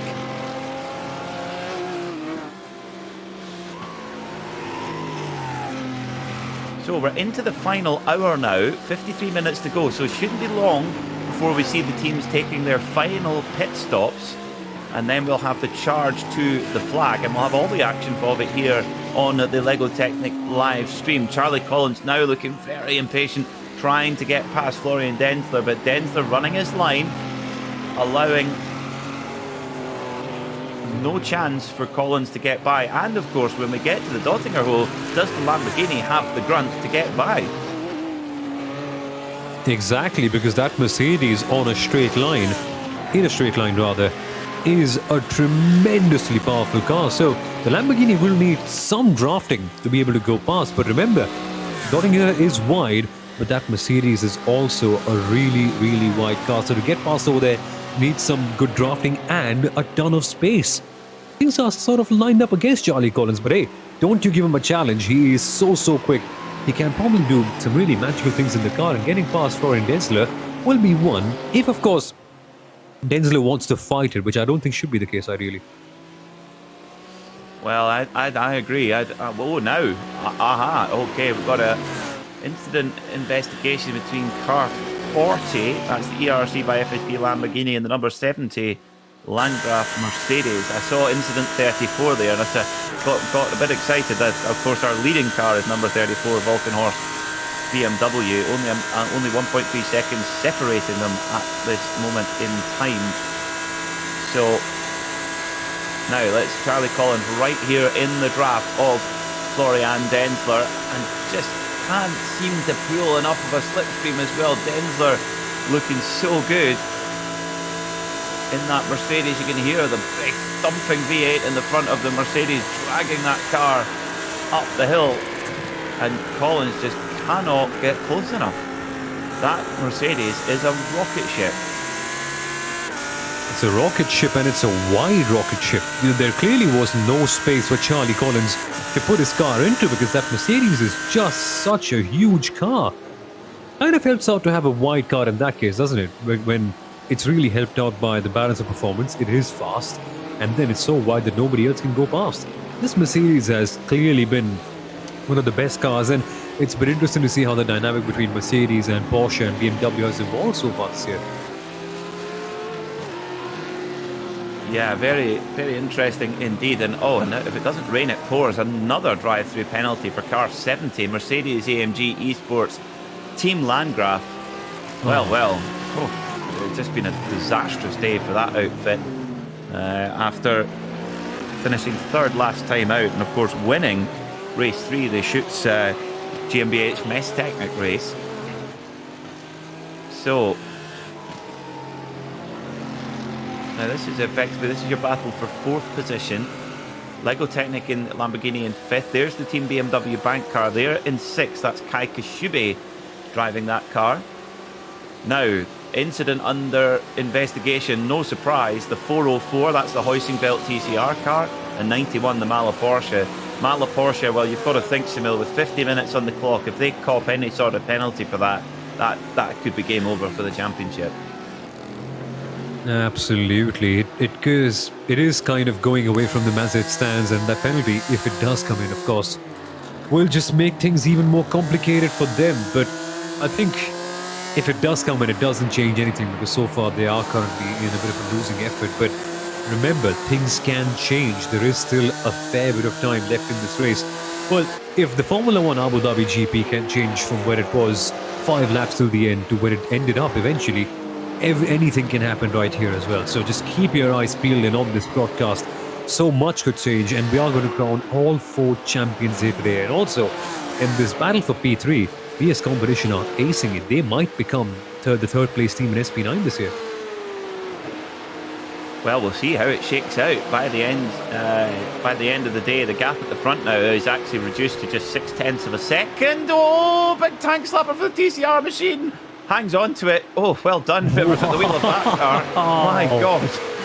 Going up Kesselchen, that's not where you want to have a moment. My goodness me. The 2 BMWs battling over 5th position in class in SP10. Just 0.2 of a second separating them, but you don't need to know that. They're right, absolutely locked together, these 2 front-engined M4 machines. Of course, this is the old... now there's a question for you, Smil. This, of course, is the old version of the M4 street car. Aha, okay, so confirmation then, we'll come back to that. No further action, car 404 and car 91. So that's the Team Heusinkveld TCR and the Mala Porsche. That is a huge sigh of relief for the Mala Porsche crew. Yeah, exactly. As we all discussed early on, there might have been some netcode that kind of prevents them from getting a penalty at the end of the day. But yep, good for us, good for the championship, because then they can go on and kind of keep up in the fight. Again, I think we had HRT under investigation early on in this race as well, so seemingly everyone so far in this race has been under investigation at some point of time. It's been that crazy. Yeah, interesting stuff. I mean, it's a really interesting one because when you get these, I would not want to, I mean, a hugely thankless task to be a steward, and therefore we should say a huge thank you to the stewards here in the digital Nürburgring Langstrecken series, because there's a lot of difficult decisions to make on track. You've got multi-class sports car racing, cars at different speeds on the same racetrack, which can cause issues, as we saw. And to make those decisions impartially and calmly is very, very difficult. And there's always two sides to every story. And being the arbiter of that is very difficult indeed. And actually, Smil, it's very difficult, especially in the last, 45 minutes of a season where there's championships to hand out. I mean, look at last year's World Endurance Championship, for example, or last year's Formula One World Championship, where race control decisions were influenced by the outcome of the championship, when in effect any incident or any piece of action on track should be judged exactly the same in my view. Exactly, and that inconsistency has rarely happened right here, luckily in the DNLS Championship, and I hope that continues on as well. But look at this. Oh my god, BMW Bank are sending a risky one. Where did they come from? We got a huge double bubble draft there from both the HRT Mercedes and the Lego Technic Lamborghini, and they just a tiny bit of contact there coming through Mook Curve between the BMW Bank car and the Lego Technic Lamborghini, and the Charlie Collins in the Lamborghini just got a wee twitch on there and managed to keep it out the wall just, but lost all the momentum, and that really does let HRT off the hook a little bit for now. But Kai Kashubi's on the charge in that BMW. There he is, loving the rig, like the blue. That's very cool. Yeah, jazzy. It's almost like a jazzy sort of taxi seat cover on that on that seat there on Kai Kashubi's simulator. Yeah, it looks really fancy, and his posture is rather upright for a sim racing driver. I don't think I've ever seen anyone be so upright in that case. That is the Francois Delacour driving position. That is exactly how Francois Delacour used to sit. Ford Escort RS Cosworth Group A car with right up, seat almost vertical, in right over the screen. And to be honest, Francois Delacour, if it's good enough for him, it's good enough for me. Well, it is kind of like a grandma posture, but if it works, why not? It is, depends how your grandma drives. That's true. It is. My mother, she's not a grandma yet, but when she is, she will be a fast granny. That's for sure. She drives like Michel Mouton, honestly. Absolute maniac on the road. In a good way, I must say. Now, this is the battle for the lead at the moment. Dominic Stabe from Julian Kesselhout, and Julian's got a good run here out of Galgenkopf. He's now getting more and more of a slipstream, more and more, and there's nothing that Stabe can do. He holds his line in the Alpecin anti-balding shampoo Volkenhorst BMW, and has Kesselhout pulled out of the draft too early? This is proper Talladega stuff. No, Kesselhout takes the lead then, so BS Competition lead here at the Nürburgring, and Stabe goes to fight back now into Tiergarten. How are they going to fit? Stabe gets up on the curb, they both touch, they're both over the grass. Can they get it stopped? They're both off. Oh dear, that was really silly there from Dominic Stabe. And Lauren Heinrich comes through, and there's steering damage for both cars. Lauren Heinrich goes through going, oh, P1, yes please. Kind of like a gift. It's a proper gift. And both those cars have to dive down the pit lane. Of course they do. They've got major damage. And if I'm not mistaken, this just means that the race is clearly getting handed down to all the others. HRT will be going into an even better position, but that is just unnecessary. Absolutely unnecessary. This battle would eventually result in a clean fight. There was time in the race, but I kind of get it as well at the same time, because when you're racing, your mind always goes towards getting on top regardless of whatever happens, and there was the monkey brain in that case taking over. Yeah, that was really quite a silly lack of judgment there, to be honest. Kesselhout was by, and well, the ironic part there is that may well have snatched the chance of BMW getting a victory. The only saving grace I would say is that they could pit at that point anyway and make it to the end of the race. Yeah. So it's not as if they're going to be forced on an extra pit stop. It's just how much damage they've got on those cars and how long they have to spend in the pit lane. Well, could have an answer for you. It looks like incredibly, that both cars have taken pretty much the amount of pit stop time as they should, just over 30 seconds. So somehow both of those cars appear to have got away with no real damage to worry about. That's extraordinary. That's lucky, but that's still a lot of time lost in the pit lane. I mean, lots of time lost in the crash, and so yeah, that's a major thing. But I think in this case, Peter, I think it hands down the championship P3 to BMW Bank, because of this incident, Walkenhorst and BS competition are P4 and P5. After the pit stop, ideally BMW Bank should be ahead in P1 because Coanda are yet to serve their penalty. So that's major stuff for third in the championship. And in case you might be wondering, well, third in the championship, what difference does it make? How much more money are they going to earn? Let me just pull out my document and tell you the price for P number 3 in this championship. It is quite a fair bit, by the way, so there's a lot of incentives involved in finishing over there. Third place in SP9, it's 250,000 euros. The price does drop off big time after that. So this one position could be worth a ton of money for BS competition. BMW Bank could be getting it all. I mean, same team, but still.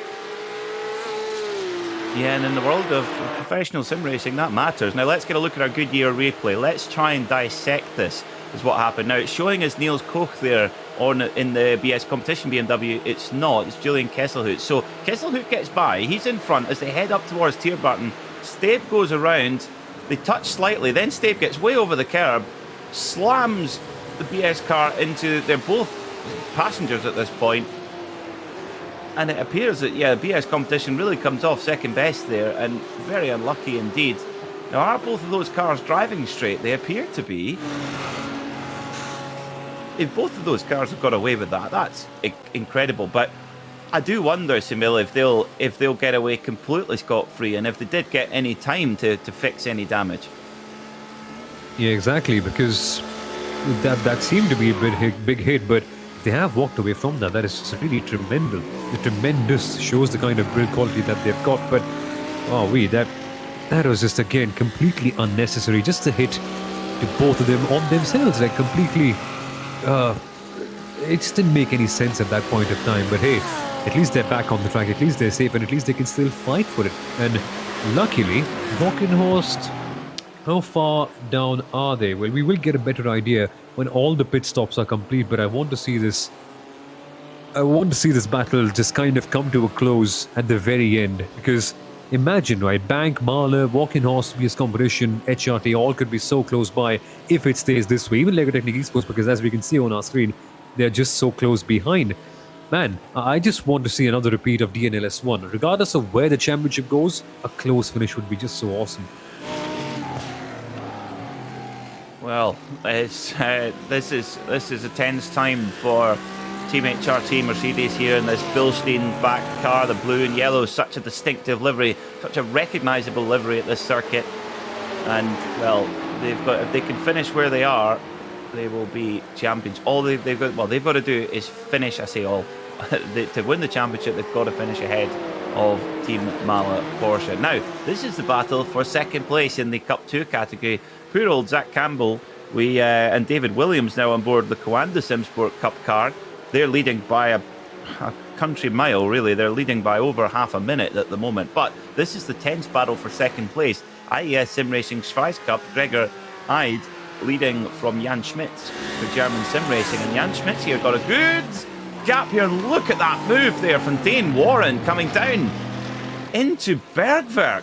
Wow, very rarely see a move there, coming around the Niki Lauda links and then hard on the brakes. What a move there from Warren. However, can Dane Warren keep the thundering Mercedes of Danny Giosa at bay? Will Danny Giosa try to get by? Does he need to? Probably not. Does he need to take the risk? He's right on the back there of Warren. Can't find a way. And interestingly, is he going to have a look here at Moot Curve? No, thinks better of it. So Danny Giosa definitely got the faster car in the straight line, but cannot find a way past Dane Warren. And this is mighty frustrating, I guess, for Danny Giosa, Sumil, because this Lego Technic car has a 60-second penalty hanging over it, which has not yet been served. Yeah, exactly. And we were discussing just a few minutes ago that, well, it'll be better to let the Lego Technic car go past because then they can just keep on doing their own thing. But if their own thing is kind of holding HRT back, this move has kind of backfired, hasn't it? It's just holding them up. Yeah, it is. And it's risky as well. Look what we just saw with those two BMWs. It just, exactly. You run that a little bit too close. It just takes one driver to make a mistake and then bang, you're out the game. This circuit really does bite hard if you get it wrong. And interestingly, I do wonder if there's a slight setup difference with these cars. I mean, the Lamborghini is a super handling machine. We know that. We know how good it is, especially in fast corners. Great aerodynamic setup on that car. But the Mercedes is such a rocket ship in a straight line. But I do wonder, maybe Lego Technic running a slightly higher wing angle, a little bit more downforce, which is hurting them on the straights, but of course helping them in the corners. I do wonder if that's maybe the case. Yeah, because we can see the differences in the way they are driving eventually, but what a battle this is turning out to be. Kind of like a useless battle in a way, because nobody needs it as such at this time of the race, but we don't mind a bit of entertainment, do we? Not at all. We certainly don't mind. It's certainly adding to the tension anyway as well. Now, it will be interesting to see where we've got a number of drivers who... we've got three teams at the front, who have yet to take their pit stop. And just as we say that, Lauren Heinrich comes into pit lane for Coanda Simsport from the lead. And I would expect we'll see Kai Kashube coming in the Team BMW bank car shortly, as well as the Mala Racing Porsche Rainer Talvar. And where Rainer Talvar, Phil Dennis, who you'll hand over to Phil Dennis, where that Mala Porsche of Phil Dennis comes out in comparison to Team HRT. Now, what did we have in the showdown in race one of this championship back in back in November, Sumil? Yeah. We had a battle between Danny Giosa and Phil Dennis. Might we get the same thing? And look at that. Look at the difference in straight line speed there, even with the slipstream. Danny Giosa now actually going all the way to the other side of the circuit, knowing that he's even with the draft, he's got the pace in that car, in a straight line at least. Yeah, now they've got to make the best of it though, because clearly if you just stay where you are, it is not working out for HRT, because then that just gives another opportunity for Lego Technic to go past up ahead and then maybe hold them back a bit more. HRT at this stage just want things to be simple and easy. And simple and easy means not being held back by anyone. And so for them right now, this is a super, super important move in terms of the championship. Just keep it going as it is. That's all that they'll be wanting to do. Well, in the pit box, the Mala Racing Porsche is still sitting there in the pit box as the Team HRT Mercedes goes through. And Dane Warren making Danny Giosa's life very difficult indeed here. And there he goes, sends it up the inside. And does Giosa... No, decides to give best. That's very sensible there from Danny Giosa. He's got time in hand. He does not need to beat this Lamborghini. He does need to beat the Mala Racing Porsche, which is now exiting pit lane. So I think that's pretty prudent. I think that's pretty sensible there from the German driver. Yeah, that's what HRT must be talking about all the way through in this race, that we need to fight Mahler, not anybody else. That's where our race entirely is. And good to see that sensible side as well in this race, because as we discussed early on, Peter, so many teams and drivers were just going overboard, maybe just getting too excited. It's a bit of a nice thing to see HRT taking it easy and taking it normally. But again, still 33 minutes to go, still things could go wrong. Crucially, Giosa is ahead of Denez, and that's all that matters to them right now. Even after all this, Peter, even after 5 races literally, there's only so little to separate them, only a few seconds here and there. Yeah, it's just incredible. This is what racing on the Nürburgring Nordschleife is all about. In this championship, the Nürburgring Langstrecken-Serie, is fantastic. I really think this digital version of the championship has been really a fantastic addition. Great to have it in the winter months, in the break basically of the outdoor version of the championship, which will kick off soon. I for one cannot wait for that season to begin. Now, unsurprisingly, incident under investigation between car 89 BS competition BMW and car 34 Volkenhorst BMW. Now, the race is led by the Coanda Porsche of Lauren Heinrich by 10 seconds, but as we've said many times, that car has a 60-second penalty to serve. So, the Volkenhorst BMW leads from BS competition by just 9 seconds. But you have to think, if you're looking at that incident, Samil, if there's anybody at risk getting a penalty, it's Volkenhorst.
Zeig uns deine coolsten Tricks mit den neuen Sets von Lego Technic. Mach jetzt mit beim Gewinnspiel und werde mein Simracing Co-Pilot. Herzlich willkommen. Auf den Gewinner wartet ein großes Preisgeld. Cut! Mittagspause! Willst du wissen, wer gewinnt? Dann hol dir GigaTV. Da ist jetzt Netflix inklusive. Alle Spieler zum Set. Für nur 19,99 €. Das volle Programm mit bis zu 2500 Filmen auf Abruf. GigaTV, jetzt inklusive Netflix. Together we can.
Welcome back to the LEGO Technic 3-hour race, part of the Nürburgring Endurance Series presented by Goodyear.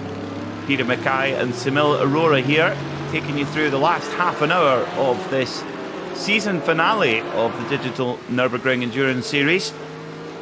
And, well, it's very tense at the moment for Team HRT Mercedes because they hold a 7-second advantage over Mala Racing Team.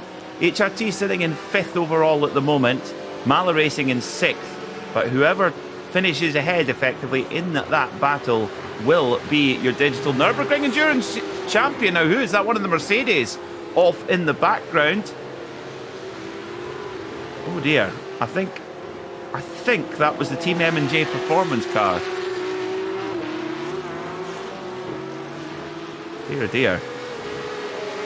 Yeah, I think it was M&J that had that incident here. Bit of a bad time to have an incident, actually. 30 minutes left to go would be a good way to end the year, but seemingly not for them. Bit of a strange incident, that one, losing it all on their own. But coming back to the point that you mentioned, Peter, seriously, HRT are in this tight. It's outstanding, right? 5 races so far this year, 3 hours of racing all the way through, and yet the only thing that separates HRT and Marlin Racing, at least for now that is a few seconds here and there and 1 point. Outstanding. I just love it. Yeah, this is absolutely superb stuff. So it's down to Phil Dennis now, really. He has, I think, just under 5 laps to go, and he's got to pull 7 seconds out, at least 7 seconds out of Danny Giosa, and that is no mean feat at all. But you can be sure that the American driver will be trying absolutely everything to close that gap down to Danny Giosa. Now at the front, it's still Lauren Heinrich leading by a pretty comfortable margin, it must be said. Leading by 24 seconds from the Team BMW bank car of Bruno Spengler. BS Competition in third. Volkenhorst, while we've been on break, have dropped down the order. What is going on there, I wonder? Let me just check the penalty sheet, because I remember they were under investigation, but I'm not quite sure that there's been a penalty as such. We'll get back to you on this, but it is indeed a bit strange, and this means that, well, does that mean that BMW Bank would secure third in the title? Because as it stands, they are ahead of BS Competition. So this battle that you're seeing on track, guys, is a straight ahead fight for third in the championship. Would it take all in this case? Because there's only 1 point separating them in the championship before coming into this race. So whoever wins gets, I think, over 100,000 euros extra, because the amount of money you earn for P3 is 250,000 euros, and clearly it's not going to be that much for P4. Now you're going to get people in trouble here, Sunil. I think it's 250 euros, not 250,000 euros. Is it? Or it could be 2,500 maybe. It's definitely not 250,000, that's for sure. You know what, that's the funny thing. I was always wondering that, but again, the zeros, I should do better in math.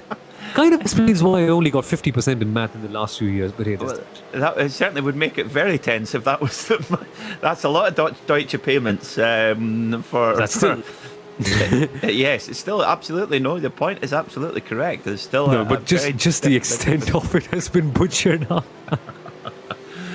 Very big Either way, it kind of goes to the same team, right? Because BMW Team Bank is run by BS Competition, so there's that. But yeah, still a lot to play for, still a lot to fight, and yes, there is that penalty, Peter. Yes, I don't think it's going to mean much, because Volkenhorst BMW have been given a drive-through penalty. However, they've been in the pits for the last 6 minutes. So more or less since we've been on break, we're going through our adverts there. So I wonder if maybe either the damage was too great on that Volkenhorst car after that crash, or there's been a mistake again after during our time on break. So we'll see. But the end result is Volkenhorst BMW are going to go away from this digital Nürburgring Langstrecken-Series with no wins after having a really fast race car in every event. Really, it's just not been their day at all. It's just not been their championship really in terms of luck. Now, interestingly, I think there's been an incident. There's been a problem for the Lego Technic Esports Lamborghini as well. It's dropped way back from Team HRT, 17 seconds further back. Phil Dennis has also overtaken Dane Warren. I think Dane Warren has made a mistake out on circuit.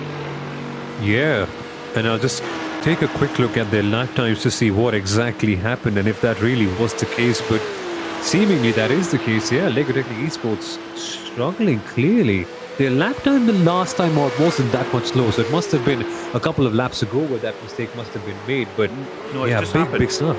It's just happened. Is it? Yeah, I think so. Yeah, 2 hours. Yeah, it is. Yeah, it just happened. So that's interesting. Now, the gap. This is the important gap now between our championship contenders, Team HRT, Mercedes. Now the gap is just coming under 5 seconds now. So Phil Dennis, Shamil, is pulling time out of Danny Giosa, but is he pulling time at a fast enough pace? That's the question. Yeah, that's the important part. In the last lap, difference wasn't as much, but let's wait and watch to see what happens right now. In terms of strategy, both of them are on the same strategy, so there's only one thing separating them, and that's how fast they are willing and capable of driving. This is just going to go down to the wire. Peter, 22 minutes, 4.5 seconds left or something there or thereabouts.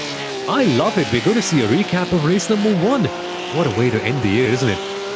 It is funny how we kicked off this championship with this very battle, and this looks like how we're gonna change it. The two exactly the same cars and the same drivers as well. Danny Giosa versus Phil Dennis. It's about 4 seconds now, the gap. So Phil Dennis really on the charge now. The American in the Mala Racing Porsche. Of course, two powerhouses of German motoring engineering. Bill Stein sponsoring the Team HRT car. They're amazing suspension components.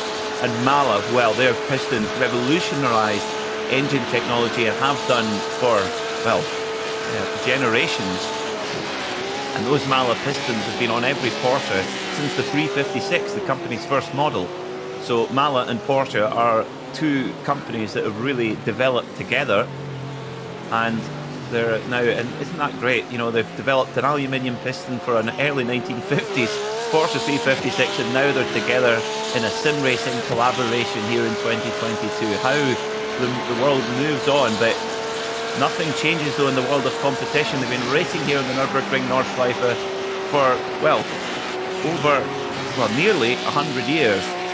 And this is no different to the Nuvollaris and the Caracciolas. This is Dennis versus Giosa here. And for Danny Giosa and Team HRT, Simil, this has got to be mighty nerve-wracking having a determined Phil Dennis hunting down. Absolutely, Peter. I just love the way you describe this battle and the gravitas of it. It all comes down to this.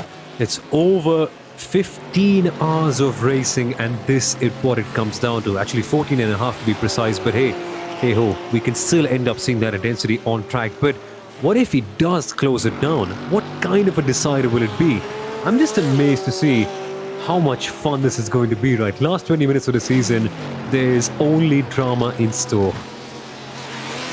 Brilliant stuff. That's what we've come to see. Thank you so much to you all for your company throughout this digital Nürburgring Endurance Series. If you're just joining us, well, you've picked a good moment to join us. You're just in time. 20 minutes of action. Well, I'll rephrase. 20 minutes left on the clock. Yeah. But we're going to have 3 laps to go at the line. So we're going to go quite a way into overtime here, as we often do here at the Nürburgring Nordschleife, because, well, we've got a lap of nearly 8 minutes. Exactly that. And look at how HRT are able to close up the BS competition now. Will they get held up over here? Oh, this could be a big factor, right? They must go past BS competition, get loose. This is HRT's chance. If they clear them, this championship could well be theirs, because they get free and open air and they don't get held back by any other car. Yeah, and you have to think that the BS competition car is not at 100%. The bonnet kind of pushed up a little bit. That won't help the straight line speed. And Danny Giosa does get by, but he did get checked up there coming out of Galgenkopf. That will not help his lap time, that's for sure. But of course, Niels Koch will, play a factor in Phil Dennis's progress. There he goes. The BS competition car going to get held up by a little bit of traffic. How very Nordschleife. The only thing is, though, you have to think about the inner politics, though, here as well, because Phil Dennis, who does he drive for in other championships? BS competition. So you would think that Niels Koch will be asked by the team management to allow Dennis to go by without too much difficulty. Yeah, that's where the loyalties really conflict, right? Because they do. Yeah. You really don't know. I mean, because the driver, we know that Phil Dennis is associated with BS competition, but he's racing for Mahler right now. So will there be any sort of link of that sort or anything like that? It's a bit confusing. Like, for instance, Elias Sabanen as well. Maybe if Landgraf were in a strong position, would they let Mahler go past? Because Elias has raced for Mahler previously, and then there's also the connection that Phil and Elias are teammates. Otherwise, I don't know. It just gets really confusing with this format. But it kind of helps out because it shows us the individual qualities of all these drivers that even though they might be in different teams, Answer. performance doesn't change. There's your answer.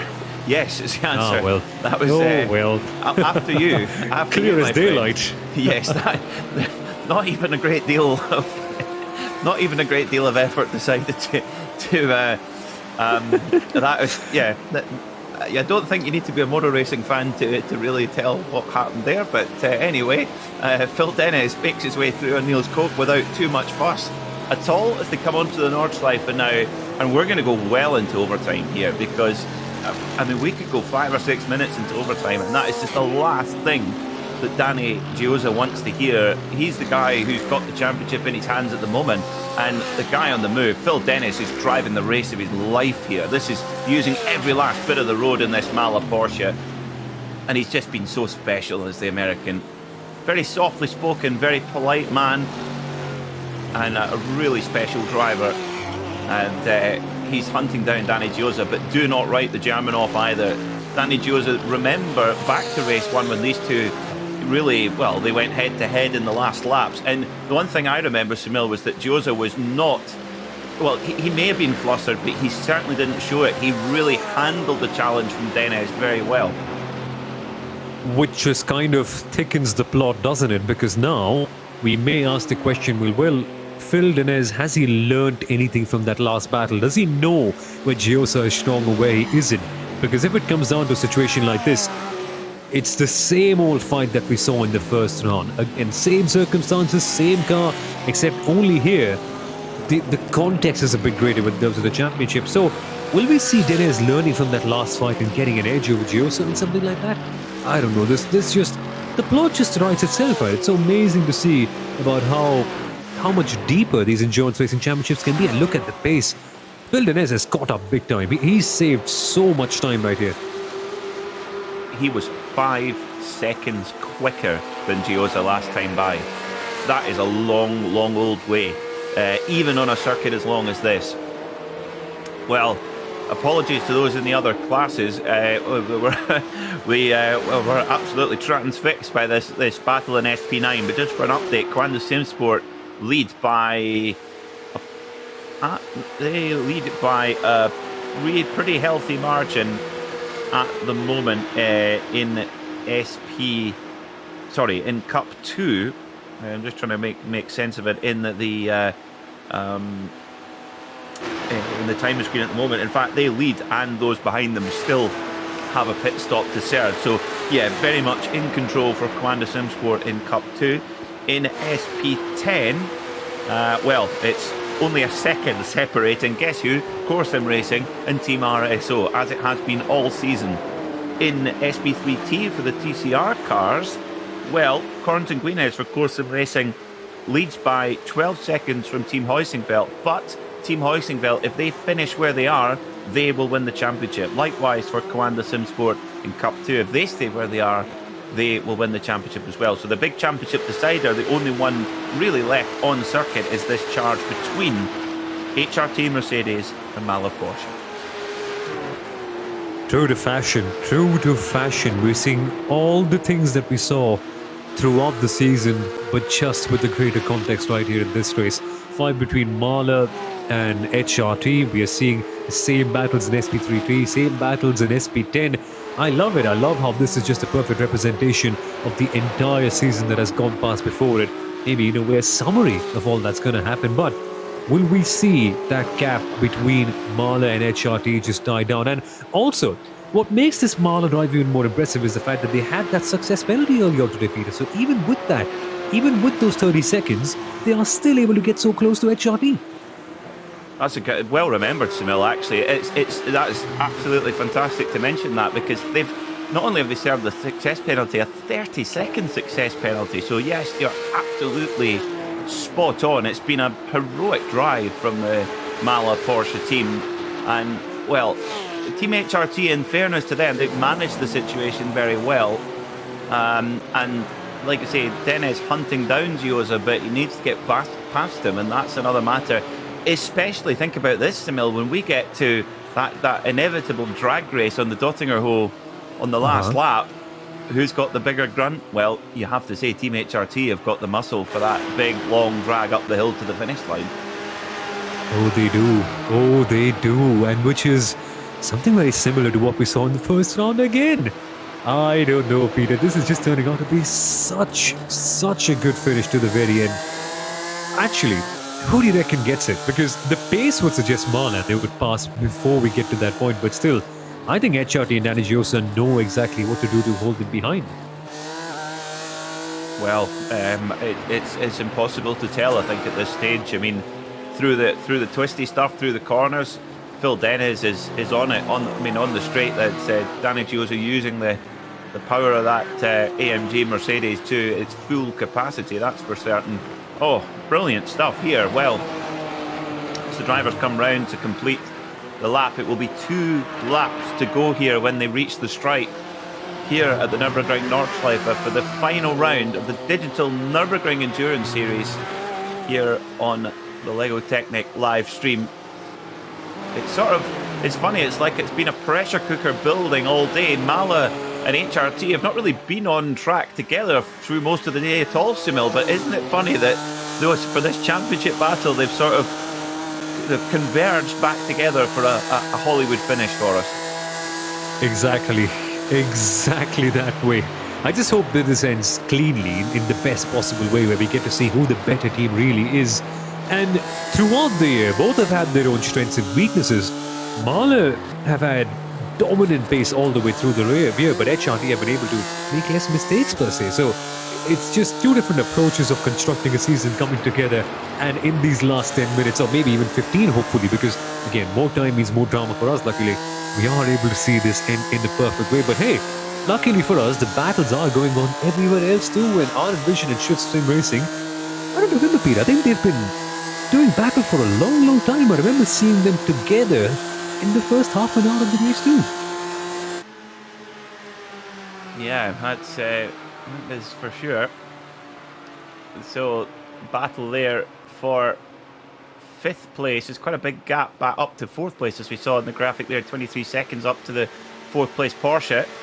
So, at the moment, is this the battle for the top BMW? No, it's not. Of course, Valkenhorst.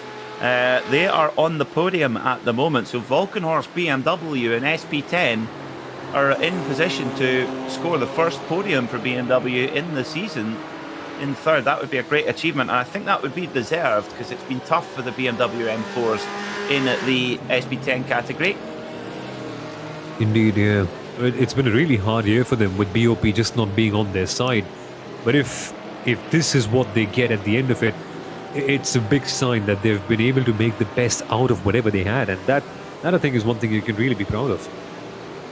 Absolutely. Now, as we mentioned earlier, this of course is the old version of the BMW M4 street car, whereas the GT3 specification machine is already on to the new version of M4 street car. So I wonder when the GT4 spec car will be updated. I wonder, maybe it can't be far away, given the closeness to the road-going car. But this is our SP10 battle. Pascal Stix versus Niels Lawrence. RSO versus Core Sim Racing as they head up towards Adner Forst, glued together, putting on a real show for us as well. An update for us on the timing.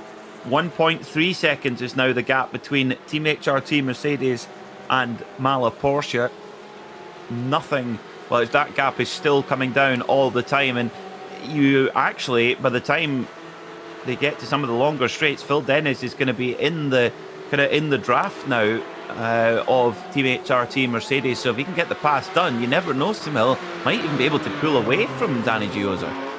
No, we don't want that to happen. No, we don't want that, but it's possible. They're behind, Phil. Do it for the drama. Come on, make it a photo finish. Now, all things considered, there is a chance. 9 minutes is kind of good enough. Maybe a lap and a half, isn't it? In a way, considering how things are going right now. So there's enough time, and considering how the pace is going, we might see this finished off before the checkered flag drops off. But I don't know. We really don't want that. We really hope that Danny's able to hold him off till the last few corners, and then we see that fight, no?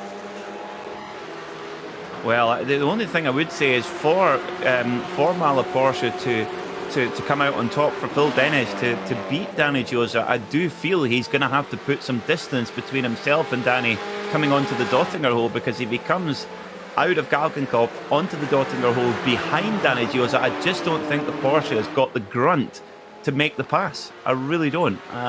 So the Porsche, of course, is supreme in the corners, but yeah, I do think he's going to have to get this move done pretty early and start to build some sort of advantage. But very easy to say, very difficult to do. Is the Team 75 Bernhard Porsche Cup car squeezing past this SP10 battle as Pascal sticks. So is this a chance for me to pick the pocket? And there you go. Here we go. 7 minutes and 40 seconds to go on the clock, but we will have one more lap to go after this one.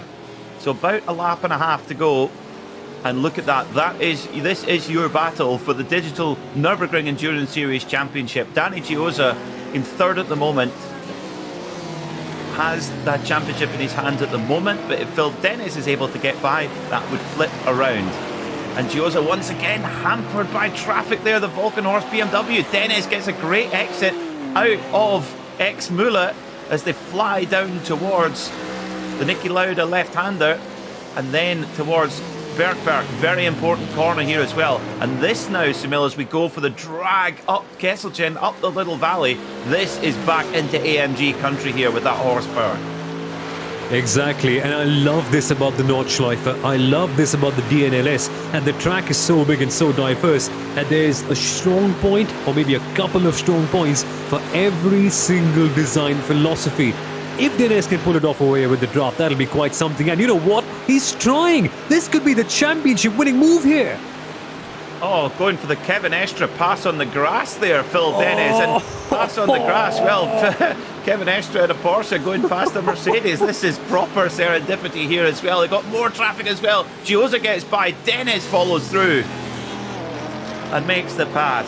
And then up through, oh dear me, up through Klostertal they go towards the Caracciola Carousel. This has got everything Nürburgring about it. Mala, Bilstein, Caracciola Carousel, Porsche, AMG, all the names, all the big shots are here. And Dennis just can't quite get the move done on Giosa. And you have to say there, Sunil, superb defence from the Bilstein driver. Seriously, I think the best part was that Giosa was confident. He said, and he's already told with his body language, that is my line. You're not going to get me right there. And it was clear as daylight. So Phil had to back off. Phil had to wait. But for how long will he wait? That's the point. Time is running out right now. And with that Mercedes being so big, where do you pass it apart from on the straights where the Mercedes is strongest? This is such a delicious battle. It's going to be so juicy at the end. Well, this is going to be very telling now when they come out of Galgenkopf and onto the Dottinger hole, just how much of a run Phil Dennis can get, if he can get a run. Let's see as they come through Ice Corner. I remember Kevin Estre telling me, he says, when you're in the dirty air of a GT3 car, it's very difficult to get out of Galgenkopf well if you're following a car in front. And he says, particularly, he says, if you're following the Mercedes, he said, it's a disaster. There's a lot of dirty air comes off the back of this big Mercedes. Apparently the same for the Bentley Continental GT3 as well, I've been told. They come through the Stefan Beloff S's. This is something that the late great Stefan Beloff would surely approve of, this proper wheel-to-wheel battle as Giosa goes on the defensive as they come up through Schwalbenschwanz towards the Kleine Carousel. Again Giosa on the defensive. He knows that he's in trouble here. He knows that Dennis is on the charts. Look at the amount of corner speed that Dennis is able to carry. Now, very cleverly, Giosa just parking the car on the apex, ready to gas up the big Mercedes. Dennis trying to carry as much speed as he can as they head onto the Dottinger hole. And he's got a good run. Here he comes.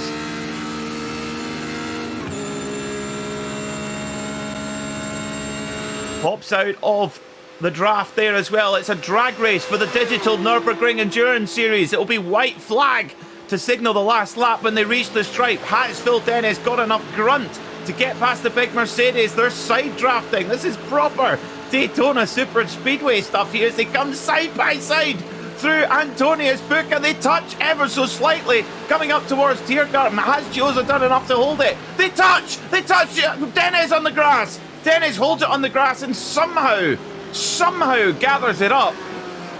Oh my word, that was close. That was so close. And has that given damage to either party? Seemingly not, Peter. The cars seem to be okay. The intensity is reaching a fever pitch. The racing might be virtual, the cars might be virtual, but the intensity of the battle and what this championship means is so real. This is what it's come down to. The last lap, one-on-one. Mahler have overcome a 30-second success penalty. Oh, and look at that. Phil Dennis showing his nose, saying to Danny Giosa, if you leave any gap, I am going for it. Be assured of that. And I think, as Dennis looks up the inside, can't quite get it done. He's got to be patient here. He's clearly got good car speed. But can he make it work? Can he? He will, I'm sure, be thinking about the opening round where contact with Danny Giosa cost him a race win. And he looks up the inside. It's a big look.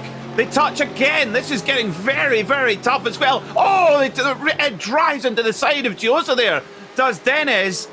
That's right on the edge, I would say. And Giosa is going to try and fight back. Surely Dennis has the lead then. So Dennis now has the digital Nürburgring Endurance Series Championship in his hands. Another mistake for Giosa. And Dennis is beginning to clear off. So are Mahler Porsche going to pinch the championship from HRT Mercedes on the last lap of the season? Oh my God, this is so dramatic. This is perfect. This is the kind of finish we all dream about to any championship. One-on-one, fair and square. And Phil Dennis has done something that he missed out on doing in the first race of this championship. He's passed Danny Giosa and he has passed him clean when it matters the most. But the fun part is, Peter, if Danny Giosa is close enough on that last lap, you know which car has more power. You know which car can be the better one on the straight. It is the HRT Mercedes. All that Danny has to do is stay within a second, but that's a genuine challenge with the Porsche being so fast in the corners. This is going to be one of the most impressive drives I've seen in my career in commentary in virtual motorsport. Phil Dennis has turned the tables here in this number 91 Mahler Porsche. They had, as you mentioned, Samil, a 30-second success penalty to serve following their win last time out. Remember, the Mahler Porsche team, the only team to score 2 victories in this championship. They won round 2 and round 4. Team HRT, they won back at round 1 after, guess what, a last lap battle with Mahler Porsche. But incredibly, at the moment, Lauren Heinrich for Quanda Simsport. Okay, well that's timing. Number 88, Quanda Simsport, disqualification for disrespecting race control orders. Now, we should give context of why that is. If you're just joining us, Lauren Heinrich and Mac Backham have led this race basically from pole position to now, and they have a 60-second penalty, or they were given a 60-second penalty for not fielding a real-world driver. Yes, Lauren Heinrich, we know a real-world driver, but there we go. And they have not served that penalty. They knew they had that penalty at the start, and they've not served it, so they've been disqualified. So they've been immediately struck off the order. So they will have to just park up. So that then puts Team BMW Bank into the lead and puts HRT Mercedes into third, Mahler into second. So, goodness me, Mahler Racing Team with a 30-second penalty to get up to second place. As things stand, quite extraordinary. I think you put it perfectly, Peter. I think this just has to be one of the most impressive drives you will ever see in the world of sim racing. From where Mahler were at the start of this race, it seemed so unlikely that they would beat HRT. And it's not like HRT have had an extremely dramatic race, right? They have been doing normal things. They've not had a major crash. They've not had a major incident. And even then, Mahler overcomes that deficit. I genuinely thought waking up this morning that, not possible. It's just going to be dull, boring. HRT might be able to seal this all the way through. But no, we have been proven wrong.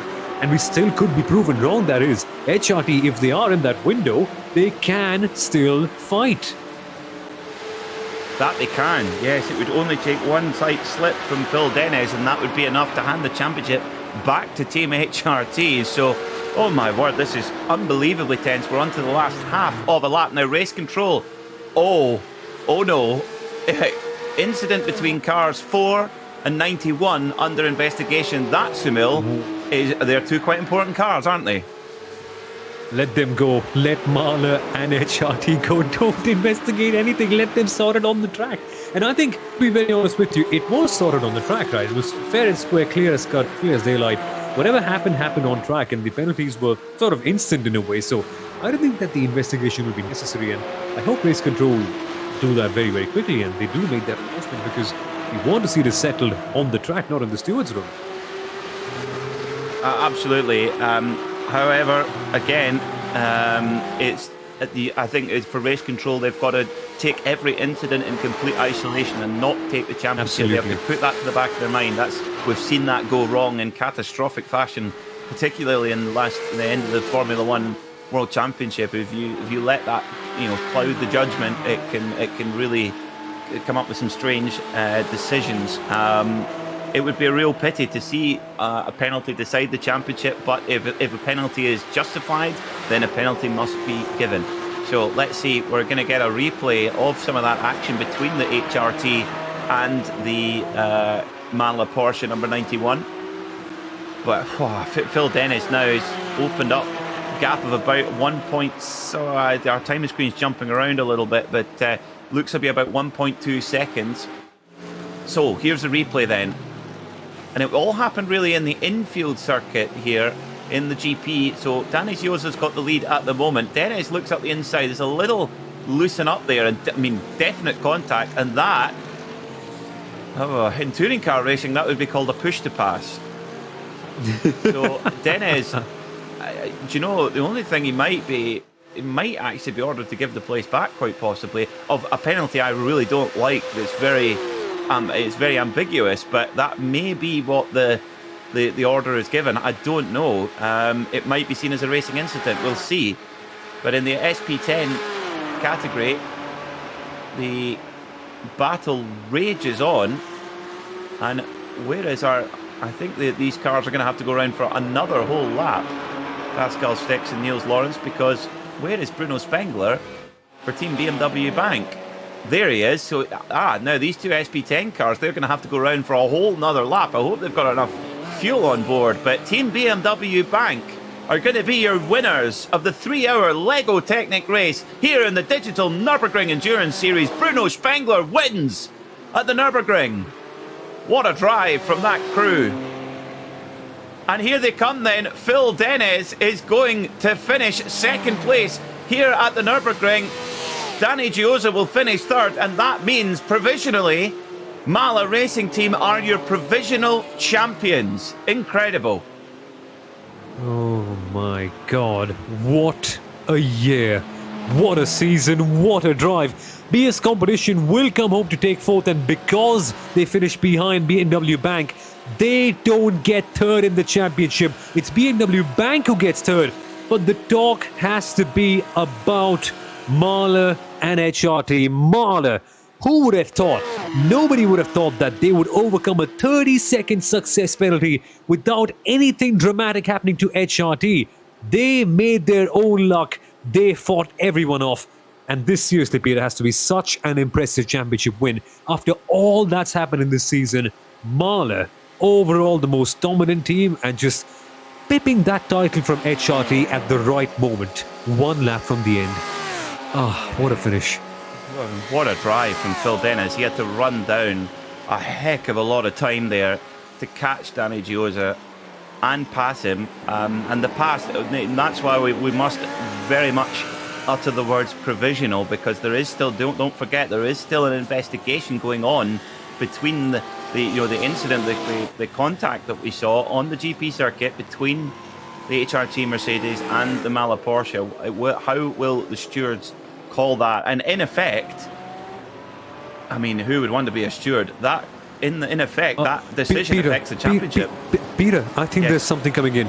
I think Mahler, if I'm not mistaken, it's saying DS mid 91 change position with 4, which, if I'm not mistaken, in German stands for, well, I might have to change position. We might see a change in champion. What does DS mid stand for? Do you have any idea? Well, mid means width. But, width, so... And that's in the event log section, which is where all the penalties are recorded. Oh my god.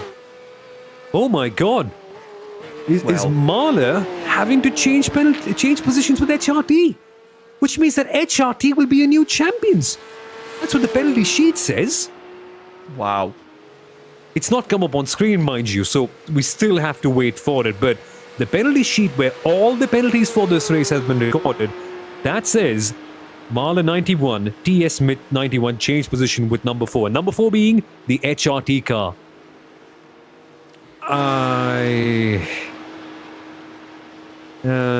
Well, penalty. It's confirmed, Peter. It's confirmed. Mahler are no longer the champions. HRT have won it. My goodness. HRT are your DNLS 2021-2022 champions.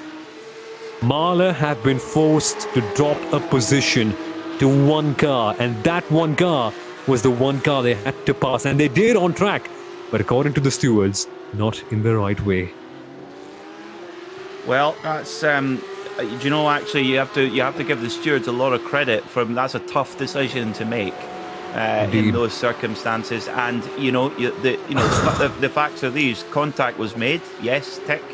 You know, it put the HRT Mercedes offline, and a pass was made. So, and you know, that's so that normally that often we see drivers actually making that decision for themselves, where they give the position back.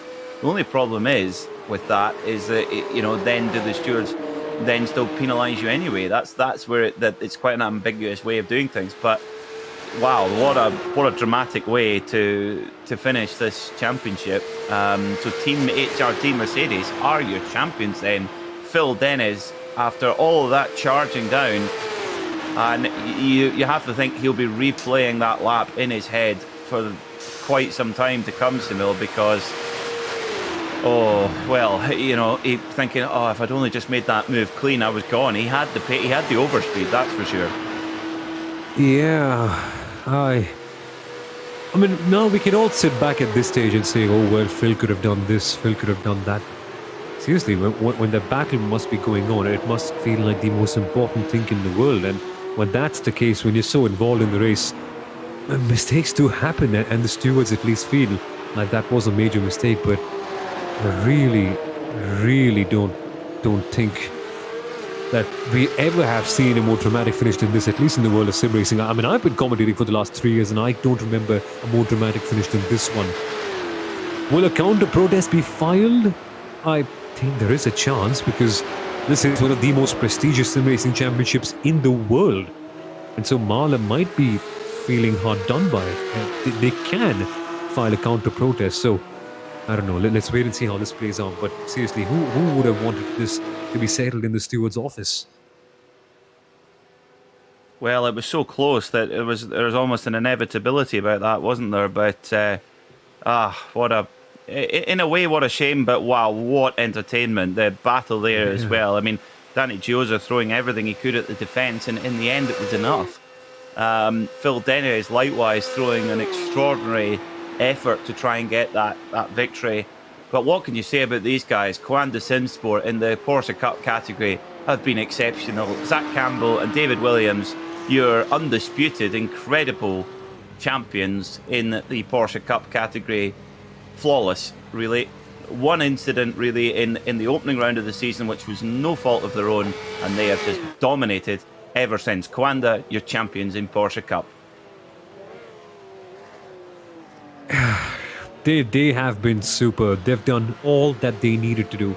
When luck wasn't on their side, they made sure that when they came back, they absolutely dominated. And there was only one race where it felt like Coanda might not potentially be getting the win. And apart from that, they have just been superb. They've raced with one driver only at certain times as well. But still, Coanda, your Cup 2 champions. And rightfully so. Asher Racing coming home, following them in second on the track and in the championship too. They've been quite a revelation so far this year. Big discovery from the series. And somewhat interestingly, just like the championship, Peter Bong Performance, third. These three teams have been tremendous all year round. That they have.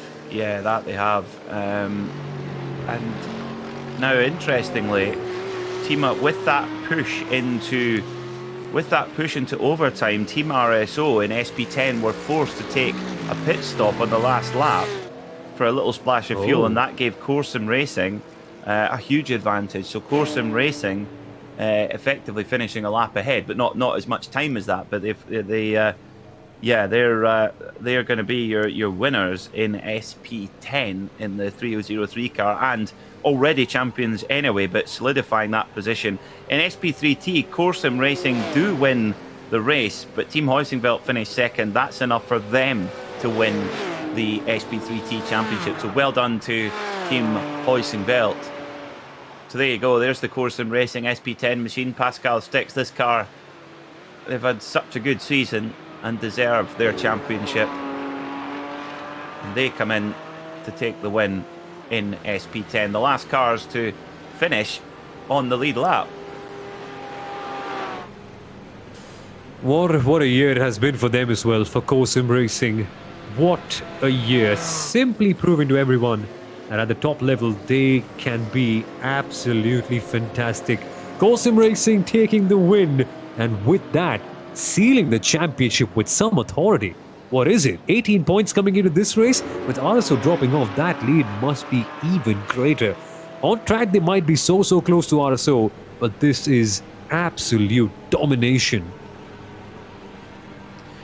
Yeah, domination on the points table, but exactly. But not in terms of their wheel-to-wheel.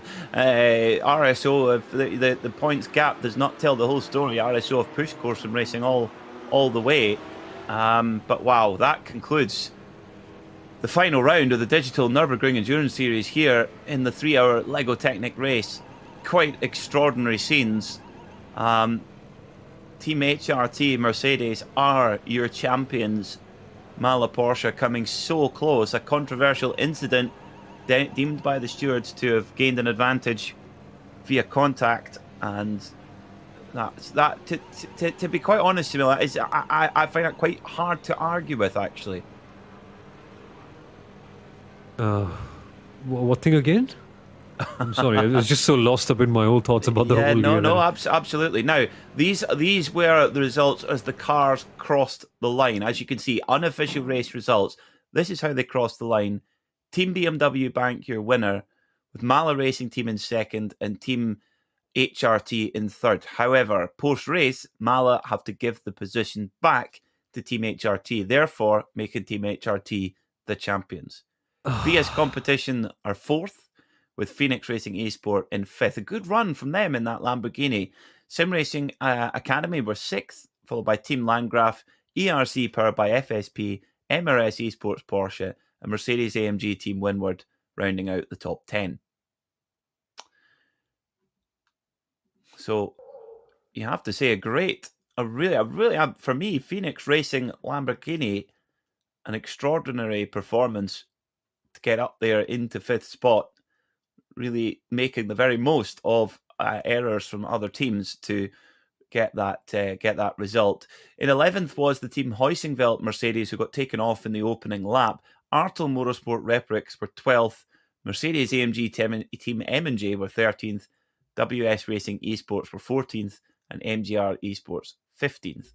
In cars that did not finish, Lego Technic Esports, Falkenhorst Motorsport BMW, Kart Raceland Esports Lamborghini, and Door Esports Lamborghini, who never really got going at all, unfortunately. A shame there for Moritz Lohner, who's had quite some pace in that Lamborghini over the course of the season. But some huge names there down the latter part of the order, particularly Falkenhorst Motorsport. Kind of the story of their season, so close, but not coming away with the results that they wanted in that number 34 Alpecin anti-balding shampoo-backed machine. Oh, Samil, you're still decompressing as well. Yeah. Just kind of lost in thought about so many things, about how Walk-in-Horst unraveled, how Lego Technic unraveled, about how Dirt ended up where they ended up, but most importantly, how did this battle between Mahler and HRT end? More on that in a second. Results from Cup 2. So Coanda Simsport confirmed then as your winner by 26.6 seconds from Asher Racing. Peter Bonk Performance, from a difficult qualifying, hauled themselves up onto the podium. A great run from those guys. GermanSimRacing.de, they were finished in 4th, with IES Sim Racing Schweiz Cup in 5th. Team 75 by SimRC, the Team Bernhard car, finished 6th, with Deutsche Payment Esports 7th, Leiper Esports in 8th, WNSE Motorsport in 9th, with their sister car finishing in 10th. Deutsche Payment Esports, they came home in 11th, with Core Sim Racing in 12th after a promising start, finishing a little bit further down the order. Phoenix Racing Esports were 13th, followed by Artel Motorsport, and .xee Esports and Sim Racing Academy did not finish the race. In the SPT10 category, well, the Porsche domination just quashed ever so slightly. Core Sim Racing SP10 take the victory by 32 seconds on Team RSO. That doesn't tell the story. Team RSO having to take a late pit stop after being the last cars to take the checkered flag. So unfortunately, having to just need that little bit extra fuel, and that ended that battle for the win. So well done to Core Sim Racing there. But also, well done to Walk-in-Horst Motorsport, coming home in 3rd, finally getting a podium for the BMW M4 here in the SP10 category. Racing Fuel Simulators by RSO were 4th, RN Vision STN 5th, Schütz Sim Racing in 6th, G-Force Experience Esports 7th, Kart Raceland Esports in 8th. And your last few, ERC, they finished in 11th, not taking the flag. AMC Siegberg, Racefox and Ring Fazard all having very difficult days indeed. Many laps behind the overall winners, Core Sim Racing, and your overall champions in SP10 as well. And finally, last few in the SP3T category, Corentin Guinez, your winner there in that machine, doing solo duty as well. Team Heusenfeld in 2nd, they're confirmed as your champion. Low Grip Racing finished 3rd on the podium. A good run from them. Marshmallow Racing in 4th. Nürburgring Esports Team 5th. Undici Scuderia in 6th. Valkyrie Esports 7th. ERC Heil Zentrum in 8th. And Alemannia Aachen Esports did not take the finish in 9th place. So that is all we have time for here on the LEGO Technic live stream. We hope you enjoyed all the action here in the digital Nürburgring Endurance Series. Congratulations to Team HRT Mercedes. They are your champions for 2022. On behalf of myself, Peter Mackay, and my broadcast colleague, Simila Arora, thank you so much for watching, and we'll see you next time.